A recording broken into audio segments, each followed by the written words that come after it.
the Magic Mile, the New Hampshire Motor Speedway in Loudon, New Hampshire, the 17th round of the NASCAR Sprint Cup Series.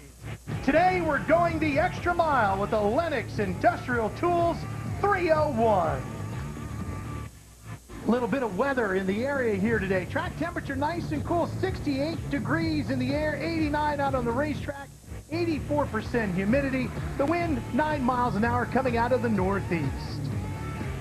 Hi everybody, Ralph Sheheen alongside Wally and Kyle Petty as we get set to go racing here with you in our TNT Summer Series. You know, the double file restart has been a big part of the storyline this year. It's made things very interesting, and it's really added interest for the fans. But today, Wally, the restarts had an added twist. Well, I always thought this was one of those tough places to even start a race because the tires are cold and they drop the air pressure. So usually when they throw the green flag to start a race, turn 1 and turn 2, and even the first couple laps, you're hanging on and you're sliding. So today, they're probably going to do that a lot with the double file restarts. They're going to have to keep going through that. So that's going to definitely throw a twist in it. But this place really, Kyle, is all about track position. And being rained out today in qualifying helped those top 12 guys in points. Yeah, it helped the guys in points, but it hurt a few guys. And I think you talk about track position. When you look at it, you talk about Truex, you talk about Harvick, you talk about Sorensen. These are 3 guys that were in the top 6 in the final practice. And guess where they start? 22nd, 27th, and 25th. That's pretty far back in the pack, and they're going to have to be very, very careful because they've got really good cars, but nobody knows what the track is at this point in time. Well, the cars are rolling out behind us out on the racetrack. Let's take a look at today's starting grid. As we said earlier, due to the rain canceling qualifying today, we will line up according to the NASCAR rule book. That puts Tony Stewart and Jeff Gordon on row 2. Jimmy Johnson, Kurt Busch making up the next row as we work our way back through the field. There you see Carl Edwards in the 99. Kyle, he's going to start in row 3 today. Row 3, and I'm going to try to talk to him. Carl Edwards, this is Kyle Petty up in the booth. Can you hear me? Second gear. Carl Edwards, this is Kyle Petty in the TNT booth. Can you hear me? I got you, Kyle. Hey, Carl, we've talked about it all during pre-race with the TNT shows, and everybody's got an opinion on it, but you're sitting in a car right now. You've had 3 different days up here of 3 different weather, and now the track's green. What are you looking for in these first few laps? I have no clue, Kyle. I don't know what it's going to do. I hope whatever it does, it suits what Bob did to the Snap-like Fusion. We struggled a little bit in practice, and he made some changes, so, you know, it should have more grip, should be a little faster, and, you know, we'll just see what that gives us for a balance. All right, man, we'll be watching. Hope to see a backflip later. All right, cool. You can come down and do it with me if you want. Never, never. Well, let's check in with Larry McReynolds one more time before we get going. Larry?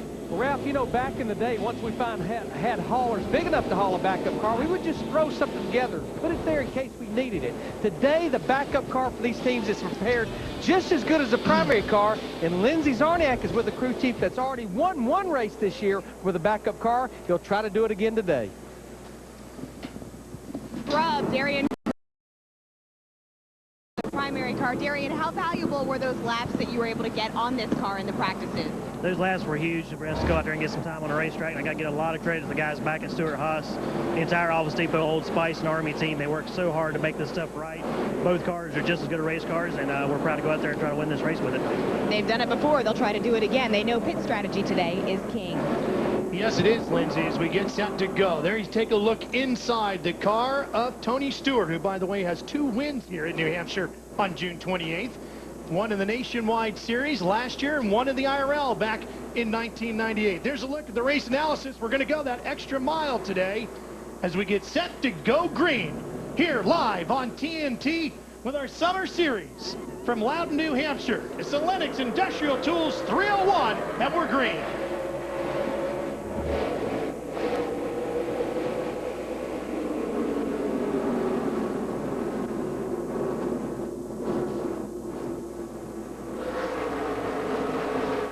You know, Kyle, I'm paying attention here. I watch that outside line be the better line right now. This is going to be real important to these guys. They're all watching it for the restarts on where the leader wants to start, on the inside or the outside. Well, coming up the inside right away, here comes Kurt Busch, too. But he's going to slide in behind him, Kyle, and it's going to be Jeff Gordon who's going to lead lap 1. It's just the momentum, and especially on new tires. We talked about the racetrack being green here in the early going. These guys are getting a good grip and a good run. Although you see Kurt really roll through the center, and Kurt said earlier on our pre-race show, my car's really rolling through the center, and we worked really hard on getting it to hook up off the corner. As you see him dive to the inside here. Watch this thing roll through the center. He gains about half a car length right there. Oh, he took a slide right up into Gordon, right didn't Maybe he? that wasn't a whole car length. Maybe that was just a little bit away.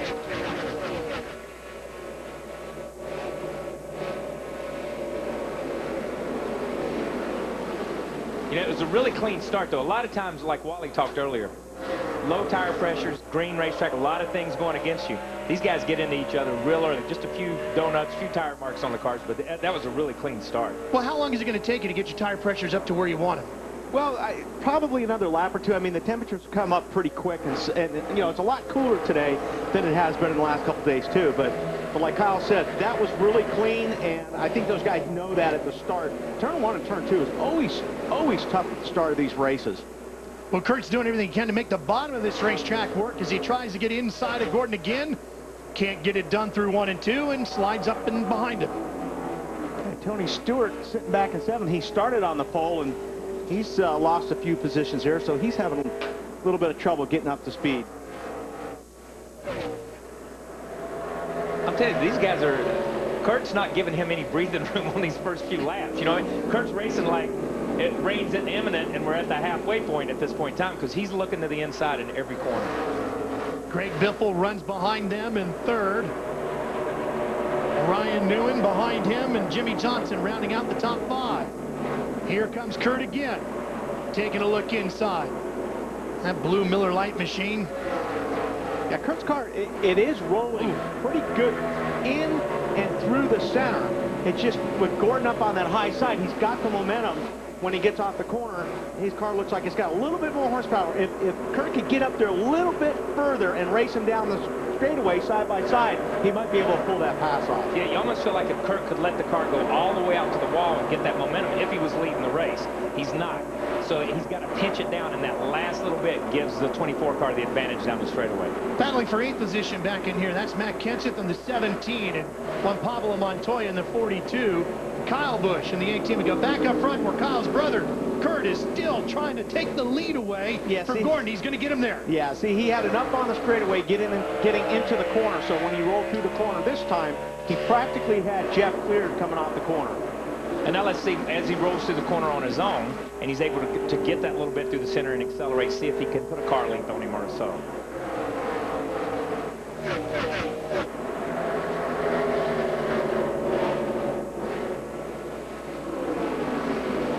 Lindsay, we noticed that Tony Stewart, who started on the pole today, has already slipped back to 7th. Is there a problem with that machine? Tires not up to temp for him right away? They are having an issue, and Tony knows exactly what he wants right now. He's asking for a wedge adjustment of sorts and says when they bring it in, they definitely need to tighten it up. He said it's way too loose. And I did talk to him just before the race, and he said, you know, we feel really good about this car, as you've heard him talk about. But he said it's just going to be a matter of wait and see what we have to adjust on that first stop. And that was a great shot, because if you watch Tony going through the corners there, all you have to do is watch this left front tire. And when that tire goes right to left, that's a loose race car most of the time. Yeah, when, like Wally said, when that guy's waving at you with that left front tire, you're in the infield, he's not saying, how you do. He's saying, man, this thing is out of control. It's just jumping out. And, you know, these guys, they talk about, they practiced in so many different types of weather. The racetrack is green. There's no rubber on the racetrack right now for these guys to get a hold. So some of these guys are a little bit free. As the racetrack tightens up, the racetrack will come to them. That's a battle for 5th that we're watching there. Newman holds that position. Carl Edwards in the 99 trying to take it away from him. And Stewart, you know, he dropped from 1st to 7th in just 3 laps. Yeah, and this is one of those places where, you know, if it does go green and you haven't hit the setup right off the bat, the way the double file restarts are now, if you go a lap down, you're pretty much history on this place. It's going to be really hard to make that up unless you get the lucky dog. Well, Tony's trying to get going again. He's trying to catch up to the backside of Carl Edwards here. You can see that 14 coming into the picture, and he's taking Montoya right along with him. As Edwards tries to look inside of Newman, can't do it through the corners and moves up in behind him. There's Denny Hamlin in the number 11, Matt. Right now, he sits in 14th. Started 7th, he's faded 7 spots, and his complaint, like a few others early on here, Ralph, is the car just absolutely no grip. In fact, shattering the right rear, and that's something that we've really heard a lot of different teams since they repaved this track a couple of years ago. Right now, he's just trying to hold on to that competition caution, lap 35. Back to the front of the field we go. Kurt Busch continuing to lead here. 12 to the 301 laps completed already here at the Magic Mile. Stay with us. We'll be back more live here on TNT. Problem, because I know he didn't intentionally try to run in that deep. No. Not this early in the race either. No. And being in the position he was in the racetrack, he had nothing behind him, plenty of room in front of him. Pole sitter here just a year ago. Yeah, that was a tough way to come back. Mechanical there. Well, now they had planned on the competition yellow at lap 35. And we get our first one here now with 16 laps complete. Probably came out about a lap or so ago. Pits are open. We see a taker. Yeah, Tony Stewart. So he's going to make that adjustment. And obviously some of those guys towards the back are going to come in now. They can only change tires on this pit stop. Cannot fuel. Well, let's check in with Lindsay Zarniak. Lindsay. Well, you heard Tony Stewart before. He said the car was coming to him. He was a bit loose. He had asked them to tighten him up. What his team is going to do is give Tony Stewart 2 new tires. They're going to give him an air pressure adjustment, hoping that that's going to make a difference. Looks like they're going to get 4 instead. And why not? Yeah. You know, you're under yellow, so you may as well take 4.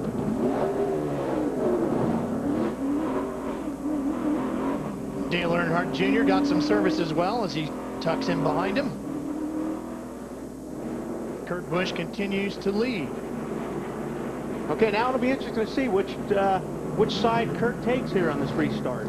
Well, this is what you were talking about at the beginning of the show, too, where the restarts might be interesting because those air pressures all start to go back. Yeah, well, now the pressures are up, so that won't be as much of an issue. It's really when these guys all come in and change tires, it's like starting the race all over again. But a lot of these guys have been out there, so their temperature's up, so it's going to be a little bit better on the restart. I don't know what do you think, Kyle? I think he's going to take the outside, don't you? I would think after watching the last one and not wanting to he could not get the outside up off the corner. But, I mean, it looks like he took the inside. Yep. I think I would have tried the outside this early in the race. I think I would have probably given it that, but that's why I'm in the booth and not out there. Well, here's today's Aflac trivia question. How many drivers have led every lap of a Cup race? Well, I know one, because I was in it. Yeah. You never changed much that day, did it? No, I saw the same bumper the whole race. Well, here's your answer. The last driver to do it, Jeff Burton at Loudon here in September 2000. He led all 300 laps. And that's because we had restrictor plates on those cars. Yeah, remember that? Yeah, that was awful. ugly. That was ugly that day. It was like I said, I saw the same car all day long. Everybody did. Nobody passed anybody unless somebody went down pit road. Yeah, well, I was on pit road that day. Didn't change much down there either. By the way, the 55 gets a penalty. He goes to the tail end of the line too fast down pit lane. So there's a look at Michael Waltrip. Now, the one thing Kurt does have going for him here is that he gets to start the race. So if he can get that little bit of a jump, if he can beat Jeff Gordon halfway into turn 1 and his car's still rolling as good through the center, he's got it. Pretty even start, though. Jeff Gordon's right there. I thought Kurt got a good start, and Jeff just pulled back on the outside. He just powered back up to him. This is where Kurt needs to clear, but Kurt can't clear. Whoa! Boy, that's tight through there. Kurt's thinking right now, maybe I should have taken the outside lane on this race. Yeah. Mental note to self. It'll be interesting to see as we go how many times it switches up. Some of these guys are going to try that outside eventually, I think. Boy, he looked real loose coming off the 4-2, and that's going to give Gordon the opportunity. I thought he was going to get the drive up the corner and down the straightaway, but boy, Busch came back strong through 1 and 2. Yeah, but Gordon's got the run now, so he'll be able to clear him going into 3. But boy, Biffle's right there. Right on that 2 car. And there's nothing worse than to be Kurt Busch. I was leading the race, pulling away. Now the guy's in front of me. He's getting there in front of me. And there's a guy banging on my rear bumper. Spin up here. And, problems in turn 4. Jamie McMurray up along the wall. And that's our second caution of the day. Okay, now we'll see which side he picks. Yeah. He had a little bit of time to think about it. Yeah. So now let's see what happens. He hit just dead flush. Look at the back of that thing. Jamie was running 17th at the time. And where that happened, in between and coming off, he may have got a little help here. Oh, yeah. Yeah, he definitely got hit. It was right there with Harvick. Kevin Harvick hit him. Yeah. Oh, look how that thing hits and comes up. You don't think about it being, it's a flat racetrack, so there's no bank to catch you. When it turns around, you got nothing. You see the thing turning, he's in the gas trying to power it and get it to spin on around. And then as it hits, watch this thing come up in the air. Boom, man. It comes up 2.5 feet up off the ground. And you don't think that with a soft wall. That's a soft wall, and it still takes that much impact. And because of that, Jamie's impact is lessened. Yeah, a lot less. And, you know, if you ever want to hit, or if you ever have to hit a wall, okay? Let me say that. Let me say that. If you ever have to hit a wall, let me rephrase that. That's the way you want to hit it. Solid square, back end, because the way these seats are designed, look, the shocks and springs, you got the right rear out of this thing. But that's the way these seats and cars are designed. That crumples in. NASCAR's built that crush zone in the back of these things, and the seat technology that we have now is incredible. So you just kind of curl up in that fetal position almost, and it just packs you back up in the seat. So you come away from something like that, no matter how hard it is, a lot better.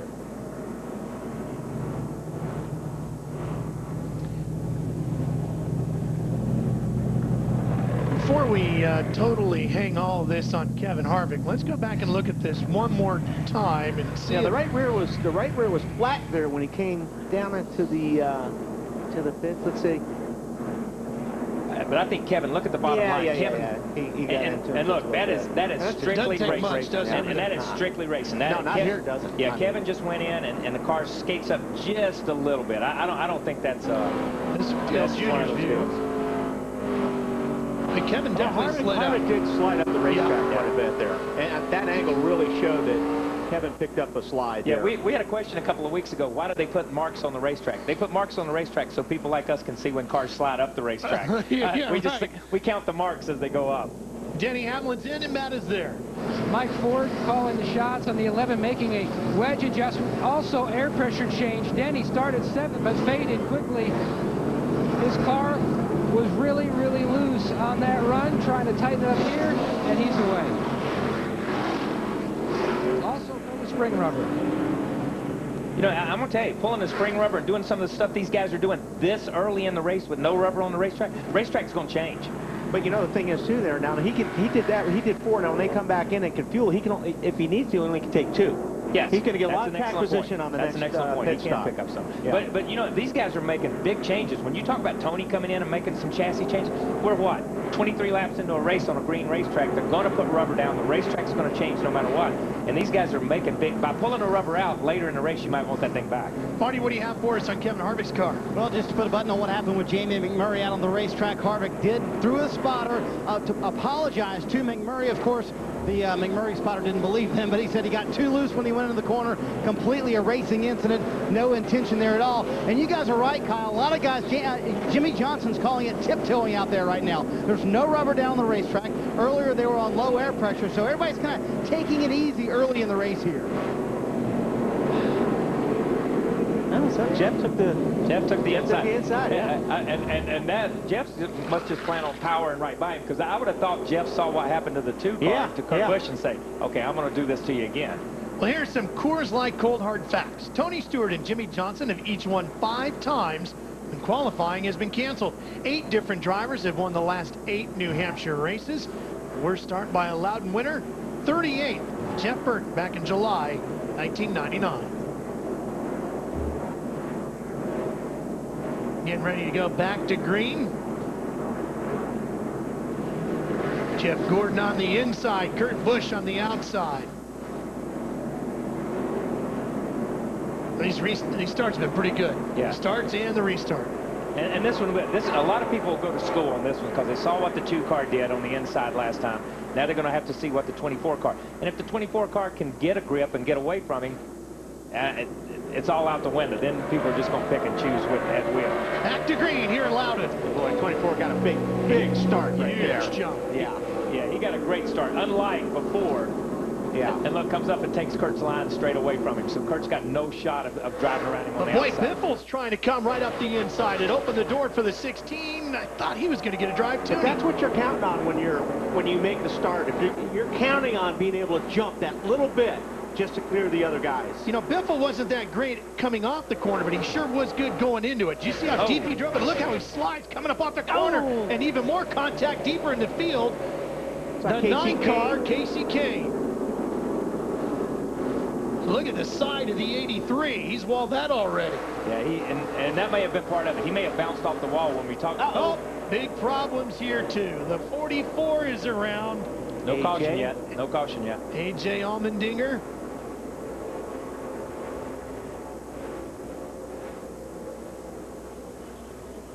I'm going to have to throw one now. Yeah. Don't see any body damage. Is he over at 2? No, you got it fired up. He was running 37th. He's coming off a turn 2 now as he gets going. 1 and 2. And I'm, you know, you look at that and you say, did he sit there until and the answer is no. I mean, it's hard to crank these things. Yeah. It's hard to get these things restarted, especially when you roll into the gas like that or roll into the center of the corner and then the thing turns around. It's just loaded up with fuel, man. It's tough. He gets going. He was running 37th at the time. Now watch the 16 and the 24 here at the front of the field. Yeah, the 16 just got really loose coming off that corner. Man. Which is easy to do when you're down on the inside coming off a 2. But he got such a run going into 3 over there on the other side of the racetrack that he just got a good run at him in the middle. And then here's what happened to A.J. Allmendinger. Watch the 44 already going around. And he's going into the corner and is around backwards. So I don't know whether he's got too much rear brake, whether something happened, because that's a strange place to spin going into the corner. Well, that caution will help out Jamie McMurray. He'll be the lucky dog. Be back. Welcome back to Loud, New Hampshire. Getting close to getting this one back underway. Fans Off Track with Tony Stewart, presented by Armor All, is an exclusive video series that puts you behind the scenes with racing superstar Tony Stewart. To watch now, go to NASCAR.com/ArmorAll. We talked about the competition yellow as we got this day underway, that it was supposed to come out at lap 35. We all thought when we saw those early cautions, maybe it would go away. It hasn't. It's going to get moved to lap 45, which is another 15 laps from now. And more than likely, that's because we've had so many quick cautions in the first 20 or 25 laps. They've not got an opportunity to run 35 consecutive laps or a number of laps consecutively on a set of tires. They just run a few laps just like you do in practice, and you don't get a good read on tire wear when that happens. You need to go out and run 35 laps or 25 laps to get a good tire read. Running 5 or 6 laps at a time coming in and out, the cycle changes the tire compound, the hardness of it, and you don't get a good read. Some of these guys that play in the strategy here on the pit stops wish they would have known that about 5 or 10 laps ago. Yeah, before they pitted one time or either the last time, they probably wish they did know it. Dave Blaney has gone back behind the wall. We go back to green. Now, the 2 car got a better start that time, and I'm not sure the 24 is going to clear him. Now, this is what the 24 did to the 2 the start before. And see how Kurt's got his own lane out there now, and now Kurt's back in the saddle. It's all about that initial when you get on the gas and they throw the green. That's real important. And if you get a good start, the outside lane, I think, is the advantage. You know, we saw this last week at Sonoma. It's like, fool me once, shame on you, you know, or shame on me, that kind of thing. And I mean, this time, Kurt learned from that first start. He got beat. He was not going to get beat to second restart. Kyle Busch is in the 18. He's trying to catch his brother. And Matt, right now, he's battling with the 48 of Jimmy Johnson, and they're fighting over 4th position. Ralphie's working the outside lane, took that position from the 48 of Johnson. Looking at different pit strategy up and down pit road. This was some of the comments recently from the 18's driver to his crew chief, Steve Addington. Car not bad. Just if I try to go harder, I lose the front and the rear. I mean, I'm maxed out on grip right here. That's all I got. It just won't keep going. You know, just falls off. And that's exactly the same complaint that Kyle had about his race car during final practice. The harder he charged the corner, the harder he tried, the slower the race car went. And guys, you were talking about the pit strategy, how it's ever changing. A lot of teams up and down the road, they were just going to go fuel only because of the window changing, but now we're at lap 45. Yeah, that definitely changed just think, I tell you, one guy is charging the corners is the 16 car. I mean, he is driving it down into those corners right now. Yeah. He's stuffing it in there. While Matt was talking, you see the 18 and the 48 racing, and all of a sudden the 48 looks out his left side window. It's like, who is that guy that just put that slide move on me? Larry boy Kyle Busch is really charging hard here. I'm having a little trouble getting to Larry as we were watching Kyle Busch and, of course, Greg Biffle in the 16. And don't forget, Kyle won the Nationwide Series race just yesterday here. I was getting ready to say, when you said Kyle won the Nationwide, which Nationwide Series race? He wins all the Nationwide. It seemed like forever, you know what I mean? But I'm telling you, man, that was just 3 laps ago. We saw the 3 cars you see in the first part of this picture, the 16, the 18, and the 48, neck and neck, side by side. The 16 car, Biffle puts a couple of slide moves on those guys, and I'm telling you, I'm like Wally. He's not backing up the corner at all, man. Well, and nobody's ever won the sweep of the weekend here in New Hampshire either. And Wally, I was jabbing you when I saw that smoke coming off the 18. You're not concerned about that at all? I think we've been watching that all year. The Gibbs cars all do that. They look like they're diesels. Yeah, it's like pixie dust. I don't know what it's something magic. Those cars do it. I mean, Wally's right. I mean, I can't tell you how many times we, and I'm sure people at home, just takes your breath. You see them go into the corner on the monitor here, and stuff just rolls out from under the car, and then they power up, shoots a flame out, and they head off down the straightaway again. And I mean, it takes your breath every time until you get used to it. Back to the front of the field, Kyle's brother Kurt continuing the lead here. He's led 18 laps. We'll be right back. The NASCAR Sprint Cup Series in action in the New England area this weekend here in Loudon, New Hampshire. First 2 visits here this year, and there you see the top 2, Kurt Busch and Jeff Gordon. Now let's look at today's UPS Maximum driver, Carl Edwards. Last 5 races, 4 top 10s. He's moved from 12th to 5th in the points. This race season, look for David Reagan to take on the delivery drivers of UPS and Maximum Driver. Carl sits right there in 3rd. And we're getting close to our competition caution. Supposed to be coming out. Yeah, should be coming out. Next lap here. It's going to be real interesting to see what some of these guys do that came in and just took 4 tires about 10 laps ago. If they'll go for 2 or just fuel only. The tires really haven't been falling off here this weekend on these cars. It just seemed to stay real consistent. So that's going to be that's going to be good for the guys that may just take fuel only. Exactly, and that's one thing everybody has spoken about. The drivers, the crew members, everybody's spoken about the fall off. There is no fall off on these tires, so that has been pretty amazing.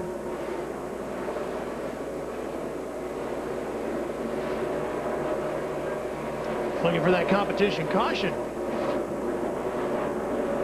And there it is. One car that had done really well in that last restart, by the way, was Tony Stewart. He climbed 5 spots up to 14th, so he'd been sliding back. There you see the Office Depot entry. I think him and Harvick and some of these other guys may put themselves in really good track position right now if they stay on their tires. Gained a handful of spots on the track, and now we'll see if the caution can help him pick up a few more with track position here.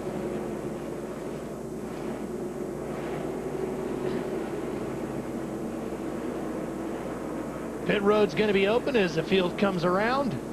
See the crowd sitting on the hillside in the backstretch here. That's actually part of the old Breyer Motorsports Park here. Used to be a road course here before it turned into the oval. Bear family converted it.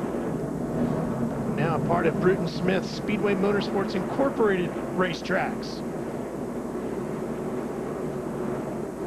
So we expect to see quite a bit of action on pit road, especially out of the leaders. Kurt Busch dives down pit road. Here comes the rest of the field, and we start off with Marty Snyder. And Jimmy Johnson hung in the top 5 that entire run round. 4 tires here for Chad Canelson Johnson. He said the car is chattering into the corner and sketchy, loose, exiting the corner down the track bar. Actually 2 tires, Matt. In the triple, the blue deuce of Kurt Busch, the 24 of Gordon, both complaining about the car being just a little free on exit. The 2 is already away, as well as the 24. Air pressure change. Let's go to Lindsay Darnier. Thanks, Matt. Carl Edwards Edwards has gotten his car up to the 3rd spot. You know what's surprising? He is very happy with his car. In fact, all he actually asked for was a drink, but his crew is giving him 4 fresh tires, taking a pound out, and he's gone and away. The race off the pit road completed, and we'll line them all up behind the pace car and get ready for another restart.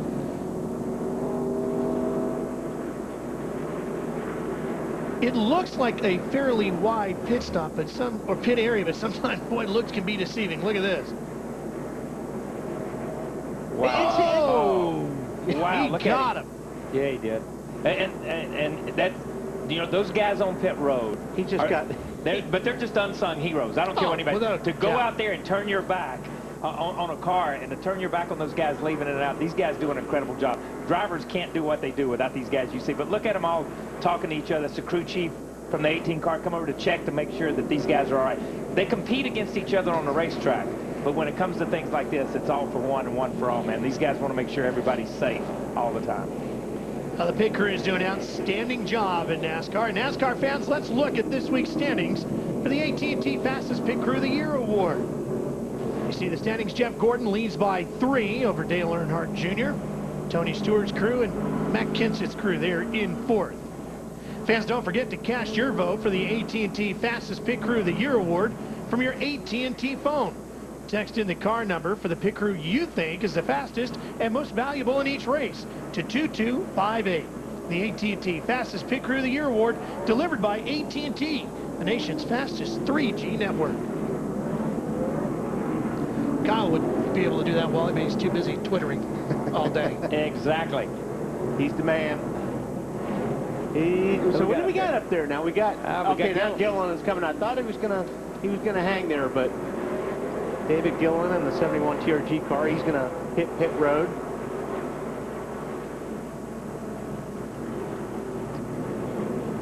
There goes Gilliland. Well, let's try to touch base with Larry Mack. Well, no, we're going to go green. Now Trying to get to you. Yeah, this was 2 Hendricks cars in a drag race down the front stretch. So now let's see equal to equal. And Jimmy just powers up and gets on and clears it. You know what I mean? Before we didn't see that when Kurt was up there. You know, he struggled. Kurt struggled one time on the inside. The 24 of Gordon struggled one time on the inside, but Jimmy hooks up. Ooh. Hey, guys, what David Gilliland did in that 71 car threw Jeff Gordon a huge curveball. When you get the 1 to go, it's the leader's choice. David Gilliland was the leader. He was on the inside. That forced Gordon to the outside, and then he pulls on the pit road as they're coming to the green flag, and that pushed the 48 car right up there to the inside of the front row. That's another thing we didn't think about either. That's a completely... And there's nothing you can do about that. You can't count on that one way or the other. But at least they're teammates and they play nice. Yeah, right now. And we've got 300 cars in the top 5 right now, too. Jimmy Johnson, Jeff Gordon, and here comes Mark Martin in the number 5 on the inside of Biffle as we go into 1. And I'm going to tell you, these guys are running. You see Mark, that's down there on fresh asphalt. There's not a lot of people been running down there. And as the track rubbers up, you'll see these guys start to surge. And they'll get below that yellow line a lot of times coming in, going in and coming off the corner. Marty, a flat 1-mile oval this week. Pretty good racetrack for Mark Martin this year. Always a good racetrack for Mark Martin here at New Hampshire. Same cars we mentioned earlier that he dominated with at Phoenix. He was very excited about this race. No changes on that last stop. 2 tires for Mark Martin. And Kyle, talking about his line, he told me early in a run, he likes to run that middle part of the racetrack. But late in the run, when the tires get old and the car gets tight, he likes to run way down there below the yellow line if he can get it. This line really moves around, doesn't it, guys? Well, it's like a lot of these tracks that we see, they look for grip. And after the track rubbers up, the grip is actually on the apron of this racetrack. Ooh, looks like Biffle just got into the wall, getting off of turn 4 there. He's been loose off there all day today. Look at that. He did wall that thing. Now the question is, we'll move down to the bottom of the yellow line anyway, getting through the corners. But, you know, Larry Mack mentioned it in the live show earlier.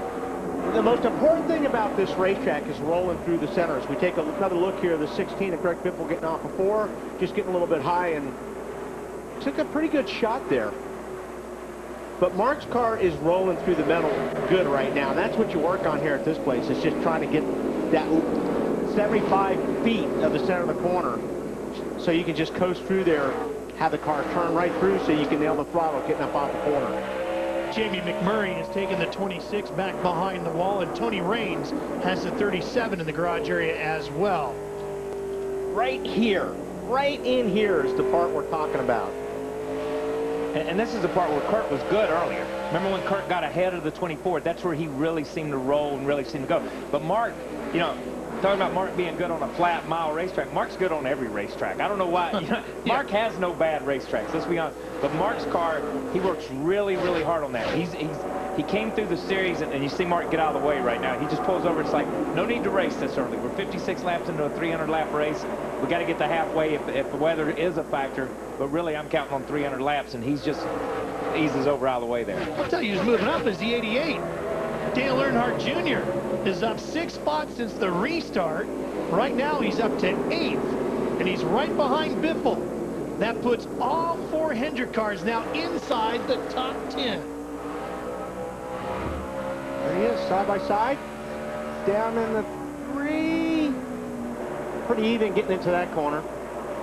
And right there in the picture behind him is Truex. We talked about Truex in the opening. He was the fastest car in the last practice. He started 25th, 26th, 27th, back that far because that's where he's at in points. But through pit stops and through passing people, he's finally broke the top, I guess, 10 here with 50-some laps into the race.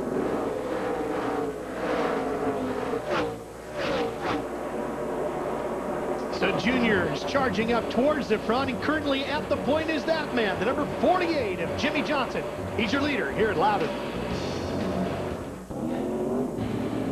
Back to Loudon and back under caution. This is the 5th caution of the day here. Take a look at what happened on this one. Yeah, watch right up here. And it looks like Elliott Sadler in the 19 down the bottom gets a little bit sideways, gets into Speed, which then gets into Michael. And it's just a chain reaction after that.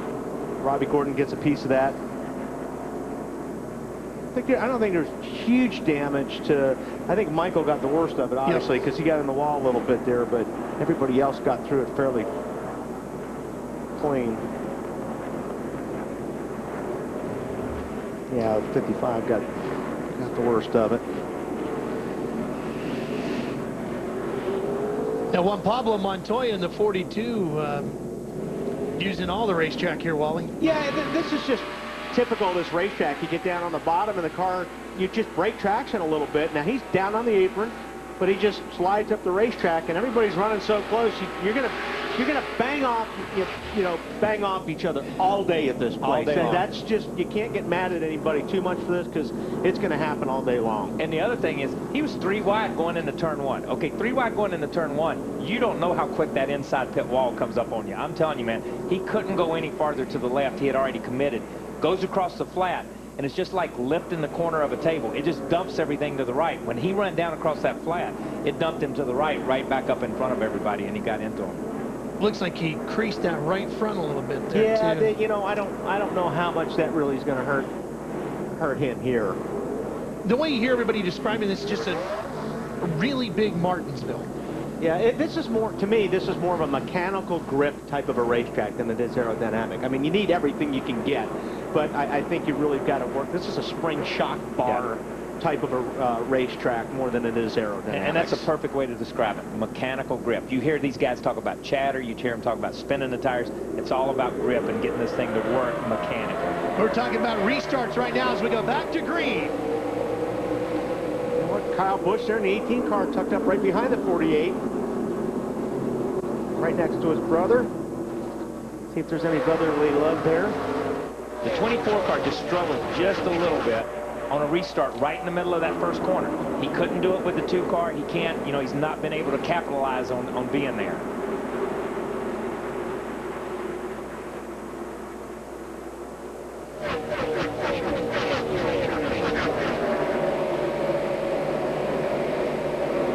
Kyle Busch trying to get inside of Jeff Gordon. Brother Kurt trying to figure out which one to follow.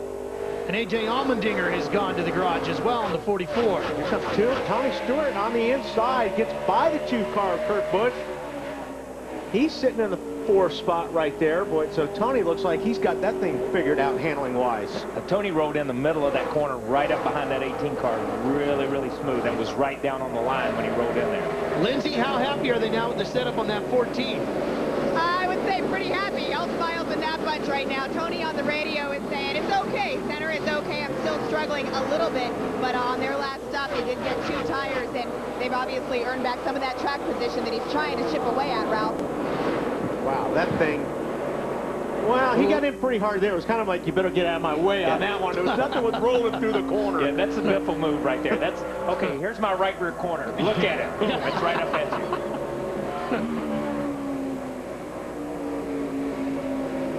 But right here, you see, right in the middle of the corner, I'm telling you, Tony, on these tires after this restart, he's found something right down, straddling that dotted line or that first line up.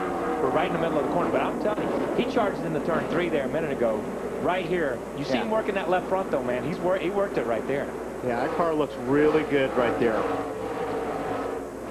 You know, and at the beginning of the race, he was headed the other way, about this fast. You know what I mean? I mean, they dropped the green flag, and he went from pole position to 7th or 8th. In 3 laps? Yeah, within the first 3 or 4 laps of the race. Now you get a look at Tony working it. Yeah, but interesting to see what that driver shot looks like. Looks like he's working that brake bias right there. So he's trying to find some balance in the brakes. You got to be careful here not to have too much front brake, because you'll lock up the left front going into the corner, especially in turn 3.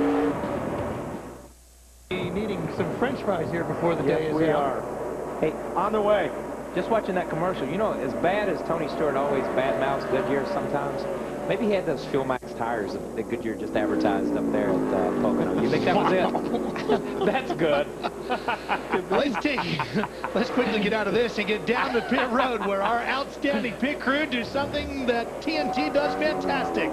Through the field. Marty, you kick it off. I appreciate that, Mr. Sheheen. Up front, Jimmy Johnson right now. You know, if you're in his position in the championship standings, it would be easy to come to this race and experiment a little bit, because the first race in the chase right here at New Hampshire. Last year, Chad Canals and Jimmy did that. This year, not so much. Baseline setup, and very happy with it. Jimmy said it's going to be very good on the long run. A little vulnerable, he feels like, on the short run, Matt. Marty, his teammate Jeff Gordon chasing his 4th win here at New Hampshire. He's loose on initial throttle. That's been his complaint for much of today's early action. 2 tires in the last stop. Let's go to Lindsay. Matt, Tony Stewart is the guy that's not afraid to take a risk, but it doesn't look like he's going to have to. His car is charging fast. He needs a little help, though. He just said he's a bit tight in the center. Your points leader said still struggling a little bit, but he's going to keep chipping away, Matt. Kurt Busch, another 3-time winner here in New Hampshire. He runs 4th, trying to get back up to the point. Kurt said the car is still loose on entry, but he doesn't really want Pat Tryson to concern himself or try to fix the entry. He's more concerned with a tight in the center and especially loose off. They're calling for an air pressure change on their next stop. Meanwhile, the 18 of Kyle Busch, his younger brother, he wants to take out the wedge adjustment they put in back on their first stop. And he's actually giving more information, not about his car, but about the cars around him. He made some comments about the 24 Gordon earlier. And then, Marty, he made a comment about Tony Stewart's brakes. He was impressed and said absolutely ridiculous how good they are. Well, Matt, the weekend did not start so well for Mark Martin. And Friday on practice, he crashed his 5 car, but now very good. In fact, they spent the entire weekend kind of repairing it as they went along. Now the car very good for Mark on the racetrack. No changes on that very first stop when everybody stopped, and only 2 tires. Lindsay? Hey, Marty, it's interesting because of the 88 team of Dale Earnhardt Jr., they just told Junior that he's running the same time as the 5 car of Mark Martin. They said, you're doing really good, just keep it up. This team, by the way, last pitted on lap 47, gave Junior 2 right sides, an air pressure adjustment, and wedge, Marty. Lindsay, Casey Kane's 2 least favorite racetracks, Infineon and New Hampshire. Infineon worked out pretty well. He won there last week, and here they took a big swing at the setup. You know, he told me earlier in the week, we've never really been good at New Hampshire. Came here completely out of the box, and it worked. They fine-tuned on that setup all weekend long, having one of his best New Hampshire runs right now in 8th, Lindsay. Well, Marty, Martin Truex Jr. said that the car he's got is better in the center in the turns after the adjustments they just made on that last pit stop. Incidentally, Martin will turn 29 years old tomorrow. He's looking forward to it. Going to go fishing up in Cape Cod with his father. Right behind him, the 00 of David Rudiman. Talk about how fast his car is charging on up there. David Rudiman last said his car was loose, but they made an air pressure adjustment. Right now, he's very happy, Ralph. All right, Lindsay, great job down there once again by our pit reporter crew, taking us through the field, through the top 10. As we watch the 00 of David Rudeman working around the backside of Martin Truex. Larry, let's talk a little bit about this brake bias. Yeah, we were watching Tony Stewart a while ago adjust that brake bias. It's one of the only adjustments that a driver can actually make from inside the cockpit of the car. What the car has is actually two different master cylinders, one for the front and one from the rear. And when we set the bias, we normally set it with about 104 PSI to the front. But the driver has this adjustment knob. This is exactly what you saw Tony Stewart adjusting on. And you almost treat the entrance of the corner here like a road course, because the car wants to shove the nose, slide the front wheels, get in the corner. You want to put just as much rear brake as you possibly can stand without being loose. Another thing that these drivers will do when you have fresh tires and you have a full load of fuel in the car wants to be loose. You'll crank some front brake into it. As you start to wear the tires, you start to burn the load of fuel off, the game starts gaining nose weight, that's when they'll start cranking rear brake into it. And you'll normally do it maybe in quarter to half turns, which can make a huge difference when you put the brake on. Yeah, and another thing too is if you find out you're abusing the brakes, say you've got too much front brake and those rotors are hot and you have to balance your brake temperatures by using that brake bias as well. David Stremme in the 12 might not have his brake bias right where he wants. Let's see how his car is handling it. Watch the 12.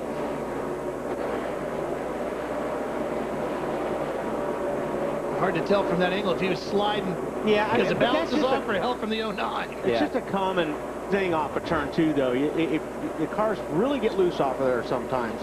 And you know, we've talked about this, or we've heard these other guys talk about chatter, chatter, chatter. When these things chatter the front, they begin you lose the front, and if it grabs all of a sudden, these cars will pitch like that. That was the 09 of Brad Keselowski, by the way. Jimmie Johnson has led a combined 475 laps in the 4 races this season, adding to it this afternoon. Fans, do you want more TNT coverage? The Coke Zero in-car camera on Race Buddy lets you vote for and ride shotgun with Coca-Cola Racing family drivers. Check out the Coke Zero in-car camera on NASCAR.com's Race Buddy. Cast your vote now. Jimmie Johnson continuing to lead. In fact, he has now passed Kyle Busch for the most laps led so far this season. These guys are just so darn good. Yeah, I mean, it's just like, and everybody's got to step up their game to catch a 48, but the problem is the 48 keeps moving their game forward. And that's what earlier we heard one of the guys say from pit road, you know, it was like, okay, this is the first race in a chase. Last year they came up here, they experimented in this race. This time, they just came back with their basic setup to say, we're going to race. If this is their basic setup, I'd hate to see what their trick stuff was like. You know what I mean? When they really give it a try. Yeah, when they're really getting out of the box. Well, speaking of out of the box, Larry has gotten his calculator out of the box. How we doing, Larry? We're 95 laps of 301 already. Well, Marty Schneider and I were just talking at break. What I'm seeing here is all of our leaders pitted on lap 47. And then we had 18 of those leaders that actually stayed out on that caution at lap 60. So when you look at those guys that pitted on lap 47, we're not that far from those guys having to make a green flag pit stop. Remember, our fuel window is about 70 to 75 laps. So somewhere here in about the next 20 laps, should we not get a caution, they'll have to pit. But this guy right here, Marty, I think he's the guy in the catbird seat, Juan Pablo Montoya. Exactly right. He is ahead of those guys who pitted on lap 61. And you never want to be Chad Canals having to tell Jimmie Johnson, hey, bud, we got to pit in about 30 laps. And guess what? There's about 10 cars that don't have to pit. That window, as you said, Larry Max, about 20 laps. So they're hoping the caution doesn't fall. For Jimmie Johnson and those guys, doesn't fall on that 20 laps so they don't get caught all sequence here. But Juan Pablo Montoya, Kevin Harvick, Greg Biffle, guys like that, they could be in a very good position. Well, we've had 5 cautions so far today for 16 laps. Yeah, not only off sequence, but you could be putting a lap down. And I said earlier, if you go a lap down on this racetrack and there's a bunch of guys a lap down, you're in big trouble. Yeah, that's the deal, is the lap down part. You're exactly right. When you get caught off sequence, and we've seen it at this place, you see it at short tracks. And this place races like a short track. Even though it's a mile racetrack, you know, everybody wants to compare it to Martinsville. Everybody wants to compare it to places like that. But strategy and a lot of things that go on during the race, you compare it and you race it like a short track. So, you know, you make that pit strategy, you're 10 or 15 laps off, you're holding your breath for 10 or 15 laps. That's a quarter of a run. Yeah. That's not for a few laps. That's a quarter of a run. This is a battle for 10th we're watching right here. Martin Truex holds that position in the green number 1. Jeff Burton there in the 31 car. He has a lot of success at this racetrack. He's really good at this place. He, you know, one of those places he really looks forward to coming to. But that was a good shot because you saw the racetrack is putting down some rubber, yeah, and it's widening out. You saw how wide they were coming out. They run 2 totally different lines through there. Right there you can see the rubber. That's really, it's not only building up, but it's ball. You know, little chunks of rubber out there on a racetrack. And when you hit that, it's slippery. Yeah, those are the proverbial marbles. When you get out there, yeah. You just get on top of them and roll, and that's the way it is. It's like just stepping on marbles that are laying on hardwood floor. It just jumps out from under you. And then it actually moves the line down. We talked about it earlier. Then he sees these guys starting to go down below, you know, on the apron, looking for that grip. This battle here is back in 17th with Brian Vickers and Denny Hamlin. Hamlin's in the FedEx number 11. Vickers, we had seen him scuff the wall on the right side of that 83. Yeah, I'm not sure I would even consider that a scuff. Yeah. He hit the wall. Look at that. I mean, and that was early in the race, you know what I mean? But obviously, it's not really affected the car terribly at this point. I think if you hit it that way, if you wall it flat, you know, you don't want to jack the rear end out of shape. You don't want to get in the wall with your right rear. At an angle. At an angle. If you just wall it flat, then it's not so bad. You don't mess up your suspension. Seems to be working okay for now. Working great for Jimmy Johnson. He continues to lead here at Loudon. We're coming right back. He's trying to catch Matt Kenseth just in front of him. 48's in some traffic right now. He's been Wow. lapping a lot of guys. And ugly traffic at that. Ugly traffic. One's sliding one way and one's sliding the other way, the 09 and the 6. And they, you know, and they are working hard to try to not get lapped. That 09 is Brad Keselowski, too, and the 6 is David Reagan. And like Wally said, these guys are working really hard. These guys are driving twice as hard as Jimmy Johnson is, okay? They're driving to stay on the lead lap. They're driving to stay in contention, and they're driving. The cars are just not driving properly. They're left, they're right, they're loose. They can't get it to hook up. And you see the guy go by you 20 miles an hour faster, and he's got his arm on the window waving at you when he goes by. Nothing makes you madder than that. Yeah. And these guys, because these guys are really driving hard. Jeff Gordon trying to pick his way through here as well. And this is where you really have to start being careful when you're the leaders around these lap cars. Like Kyle said, these guys are running hard. They're getting into each other. And you know, you're coming up through here, and we're watching this. You're watching the 48, you're watching the 24. They're passing the 09, the 6. And right there behind them is the 19. Now, these guys get all bunched up, and they're racing for the lucky dog. Well, so that makes it so there's 2 races going on here right around the leader all of a sudden. Yeah, and they're battling for position. They're fighting over 30th, 31st, and 32nd right now. Kurt Busch right there, the 3rd spot, picking his way through. And you can make up, or I mean, you have an opportunity, especially if the traffic plays it towards your advantage. You can make up a lot of time on a guy. And it's almost better to be the 2nd car than the 1st place car. Because now once those lap cars get passed by the leader, now they're looking for the rest of the guys that are coming also. Yeah, and once they go that lap down, they concede it. You concede in your mind. You know how it is. You're driving, and you get lapped, and it's like, okay, now I'm a lap down. So the 2nd and 3rd place guy, I'm still a lap down. They can pass me, but I'm still a lap down. But it's that 1st guy you really try to hold off. So when you're running 2nd or 3rd, a lot of times, like Wally said, it's more of an open door policy when you get there. The 1st guy gets there, it's a closed door. You got to knock it down. They're going to run you a little bit harder if you're leading. Well, if Larry's calculator is right, which it rarely is anything but, we should be seeing some green flag pit stops pretty soon. So we'll take care of some business, and we'll be right back. Reynolds' calculator was correct as we see our 1st car venturing down pit road. There he is, the 1, Lindsay. Well, we talked about Martin Truex Jr. before. Lap 45, they brought him in, did an air pressure adjustment, gave him 2 tires. Martin says right now the car is better in the center of the turns after that last adjustment they made. You can see them there. They gave him 4 tires, also making another adjustment to make him feel even better, guys.